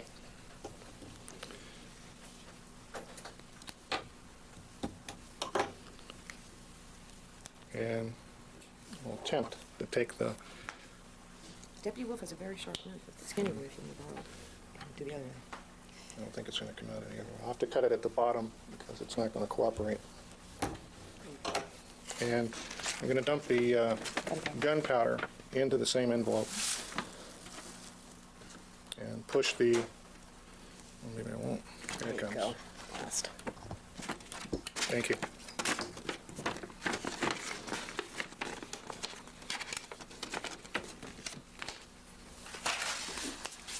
Now, you have extracted the shot cup wad column, Yes. and does that appear to be the identical type shot cup wad column as we've seen in 16C? It's the same, yes. Now, this diagram here, 45, diagrams Remington ammunition. Yes, it does. Was there anything that you saw in your examination of the ballistics evidence in this case that led you to form the conclusion that it was Remington brand ammunition? No. Did you form the conclusion, did you form the conclusion that what you saw, both by way of birdshot-related ballistics material and buckshot-related ballistics material was consistent with Fiocchi. Yes. And along those lines, do you have that?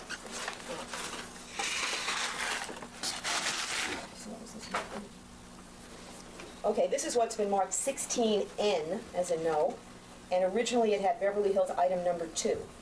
You examined this in the course of examining all this ballistics evidence, did you not? Yes, I did. Would you open that up?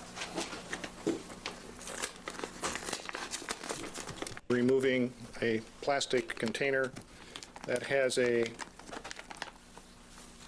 fiber filler or spacer wad. Now, can you see, first of all, does this appear to be an intact, a whole spacer wad, rather than fragments? Yes, it does. And can you tell that because it has two sort of dark and shiny sides to it? Yes. And can you see on this spacer wad anything that appears to be the impressions of buckshot pellets? Yes. And do those impressions appear to be consistent with number 4 buckshot as well? Yes, they do. And was that part of what supported your conclusion that number 4 buckshot pellets were used? No, I base that conclusion on the weights, the retained weights of the pellets that I looked at. Because you also looked at pellets, which we haven't shown the Yes, jury. ma'am. But both the retained weights of the pellets that you weighed and these impressions do appear to be consistent with number 4 buckshot. Yes, they do. Okay.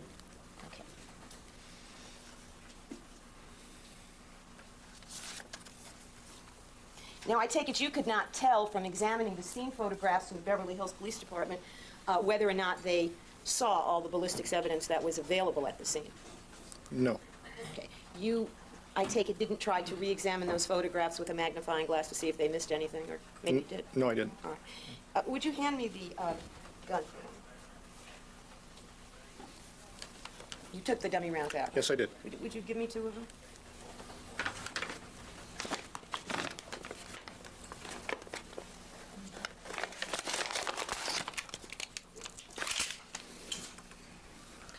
Now, when you were loading this before, you held the gun in one hand in an up position, such as I'm holding it now. Yes, ma'am. And you loaded it by pushing up. Yes. That's the preferred professional way of doing it? That's one way to do it, yes, ma'am. Okay. Another way to do it is to just hold it down Absolutely. and just push it in that way, Correct. right? And it doesn't take any particular strength or dexterity or training to be able to do what I just did, does it? No, ma'am. So you don't have to be strong or big or anything? No.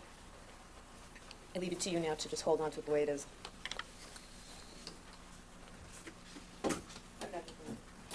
Cross-examination by counsel for Lyle Menendez. 37 through 39, these are the photographs you said you were asked to review, Yes, correct? sir. And I think you said that based on your review of those photographs, you determined there were at least 2 shots fired through what's depicted in those photographs? Yes, sir. And could you tell me whether the shots were fired from in 37, which appears to be the outside of the house, looking in? Were you able to tell from which direction the shots were fired? That is, was someone standing outside that window shooting through the window, inside what is ever on the other side there? No, based upon what I see here, based upon the glass on the outside of the window, and also the enlarged, what appears to me to be very consistent with exit holes through the louvers in the wood, I would say that these shots were fired from inside the house and one outside the house. And looking at 38, which appears to be an interior view, Yes, sir. and is there anything in that photograph which confirms your opinion that the shots were in fact fired from somewhere within the room where that window is situated? Yes, sir. Looking at the holes that are depicted between the 2 straps on the slat, they're very consistent with entry holes from shotgun pellets. And is 39 just a close-up of, again, an interior view of that door? Yes, sir, it is. Now, I think you said also that you could not tell from the photographs whether either of those 2 shots, assuming there are only 2, were what you term pass-through shots. Is that correct? I don't think I referred to them as pass-through shots. I think I was asked if they had passed through something beforehand. And how do you generally make that determination? Well, basically, you wouldn't be able to tell unless there was some intervening object that you could see in front of the slats in this particular case. And you just don't know from examining the photographs, correct? No, sir. Is it true to say that the way you work in your department is someone will make a request of you to do something and you then do it in terms of your analysis? That's correct. You don't just go out to a crime scene and look at the ballistics evidence at the crime scene and then come up with an interpretation of what happened? On my own? Yes. No, sir. Do you ever visit crime scenes? When we're asked to go there by the investigator handling the crime, yes, sir, we do. When does that generally happen? That generally happens very soon after the crime is discovered and at the request of the investigator. And would that generally be done while, for instance, the ammunition was still lying in the place where it was found at the crime scene? Yes, sir. Is one of the things you can tell from doing that perhaps where the shooter was in relation to the target from the distribution of the various parts, for instance, shotgun shells? Well, shotgun shells, if you saw some shotgun shells laying at a crime scene, you might be at some time, if you were provided with the shotgun in the case, make an ejection pattern and determine where someone was standing, yes, sir. How about the wadding? For instance, if there was wadding at the crime scene, would that tell you anything about where the shooter was standing in relation to the target? From just the wadding, no, sir. Now, in relation to your diagram up there, I believe it's 44, which shows the shot patterns. Yes, sir. Am I correct in assuming that your testimony is very general in nature? In other words, you're not specifying that it relates to any weapon that is relevant to this case. You're only talking in general. Yes, sir. And am I also correct in assuming that if you had taken a gun that, for instance, you had known was used in a particular incident, a model number, that you could do some sort of test to actually more accurately determine the distance from the shooter to the target by test firing the gun itself? The gun itself, yes, sir. That's the only time we would provide an estimate. And is the best way to do that, for instance, if you knew that a particular model number was used in an incident, to take that model number and fire it from various distances and see what kind of pattern it made with various types of ammunition? No, sir. How would you do it? Well, when we do a distance determination, either to duplicate a shot pattern or a gunshot residue pattern, we need to have the specific gun that was used and know the type of ammunition that was used. Otherwise, we don't do the test. Right. And would you need the specific gun itself or just the same model number? No, sir, the gun. We want the gun that's the suspect gun in the case. Otherwise, you just can't tell? No, sir, that's correct. And you weren't asked to do any analysis along those lines in this case, were you? No, sir. Thank you. That's all I have. Any redirect? Well, were you asked to try to replicate shotgun patterns, and did you refuse to do it because you didn't have the shotgun? By me? Yes. Okay. And so when Mr. Burt says that, for instance, if I went out today and bought a Mossberg catalog number 50406, and I went to you and said, Deputy Van Horn, show me how shot patterns would relate to this case, what would you tell me? I would show you how they relate to this case, but I wouldn't tell you that based upon patterns that I shot with that gun that you bought or I bought, and then, for instance, look at the pattern that's in, I think it's People's 39, and then say, well, yes, this shot was fired at, X feet. I wouldn't do that. Why not? Because it's not the same gun. I don't know what configuration that 50406 gun is. If the purchaser has made some modification of that, I have no way of knowing. Now, I believe you were also asked a question about if you could tell where people were located in a room by the location of the wadding. Was that the question you were asked? And I think you replied no. Is that right? That's correct. Well, why can't you tell? Well, the wadding is propelled out the barrel of the shotgun just like the other ammunition components, the shot pellets. And once again, depending on the gun and the type of ammunition that's used, those waddings are going to go at some distance. And for instance, if this courtroom diagonally from corner to corner was, let's say, 30 feet, and we find a shot wad in the middle of this room, and the test with a gun and the type of ammunition says that the shot wad will travel 15 feet, I still don't know from what corner that shot was fired from. All I know is that we have a shot wad in the middle of this room. Right. So the wadding does not tell you anything about where the shot was fired from. Is that correct? That's correct. And is wadding unpredictable in terms of where it will end up? In other words, does it sometimes end up with the pellets and other times end up elsewhere? Yes. Okay. Now the fiber wadding, which I think it was shown by Ms. Abramson to the jury, does that kind of wadding absorb moisture? It can. All right. So that if that wadding were contaminated by blood or some other liquid, then it would be in fact contaminated, right? And it would soak up the liquid? It could, yes. All right. Now, I believe Ms. Abramson asked you about the evidence that was submitted to you. Were you ever submitted any spent shotgun shells in this case? Me? Yes. No, ma'am. All right. And you were never submitted a shotgun in this case that was a suspect weapon? No. Okay. And I think you indicated that when you have a handgun or a rifle, that when you get the bullet, you can tell that, A, this particular bullet came from this particular gun because guns are unique. Is that correct? Yes. Right. Now, in shotguns, is there a way to do that as well?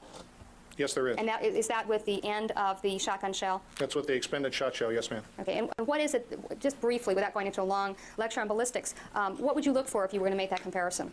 I would look for firing pin impressions, breech face, extractor marks, shell stops. There's any number of components inside a shotgun that have the potential to leave individual and unique marks to that particular firearm. So then as the shotgun shell is hit and then travels through the barrel of the shotgun, it picks up markings, is that correct?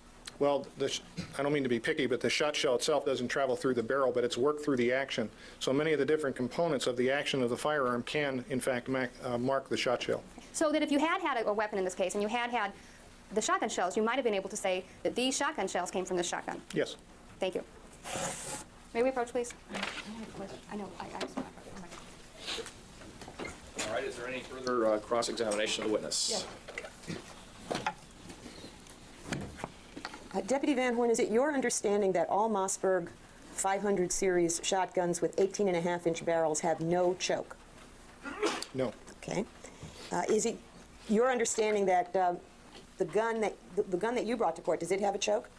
Well, all shotguns have a choke because even when it's what's referred to as a cylinder bore, which is a wide open bore of the shotgun, that's still considered one of the chokes. Generally, 18.5-inch barreled shotguns have what's referred to as a cylinder bore. So that's the wide open position, Yes, ma'am. basically? It doesn't have any additional constricting device that would further compact the load. Is that right? This particular shotgun? Well, the 500 series, which is all you can talk about. I don't know. I really don't know. Well, what about the 50406? Do you know about that? Not really. So you don't have any idea if the 50406s have some additional constriction? That's correct. Nothing further. Anything else? Does the catalog you refer to indicate that the 40506 has a cylinder bore? I believe it does, yes. Anything else? No, thank you. All right, thank you. You may step down. Thank you. Excuse. Gather up your paraphernalia. Yes, sir. Should I replace this other stuff in its proper? All right, so that is the end of today's stream. That was the last witness that we had for today. Just want to check. Okay, good. I'm not muted. So I thought that witness, the firearms witness, was excellent. His the way that he dumbed down everything so that I could understand it, I thought that was great because like the bird shot and the buckshot, I gotta say, you know, we talked about it in the Murdoch case and I was very confused and I didn't understand it all, but this guy, he made it all make sense to me, so I appreciate that from him.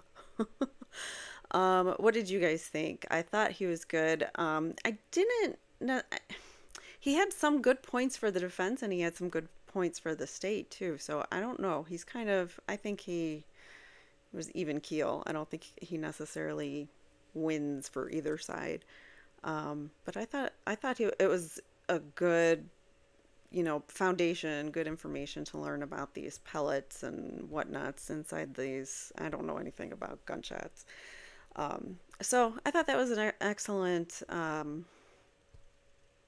determination, or an excellent witness. But I think the biggest takeaway from him was that without the actual gun and without the actual ammunition from the gun, they can't really tell you a whole lot.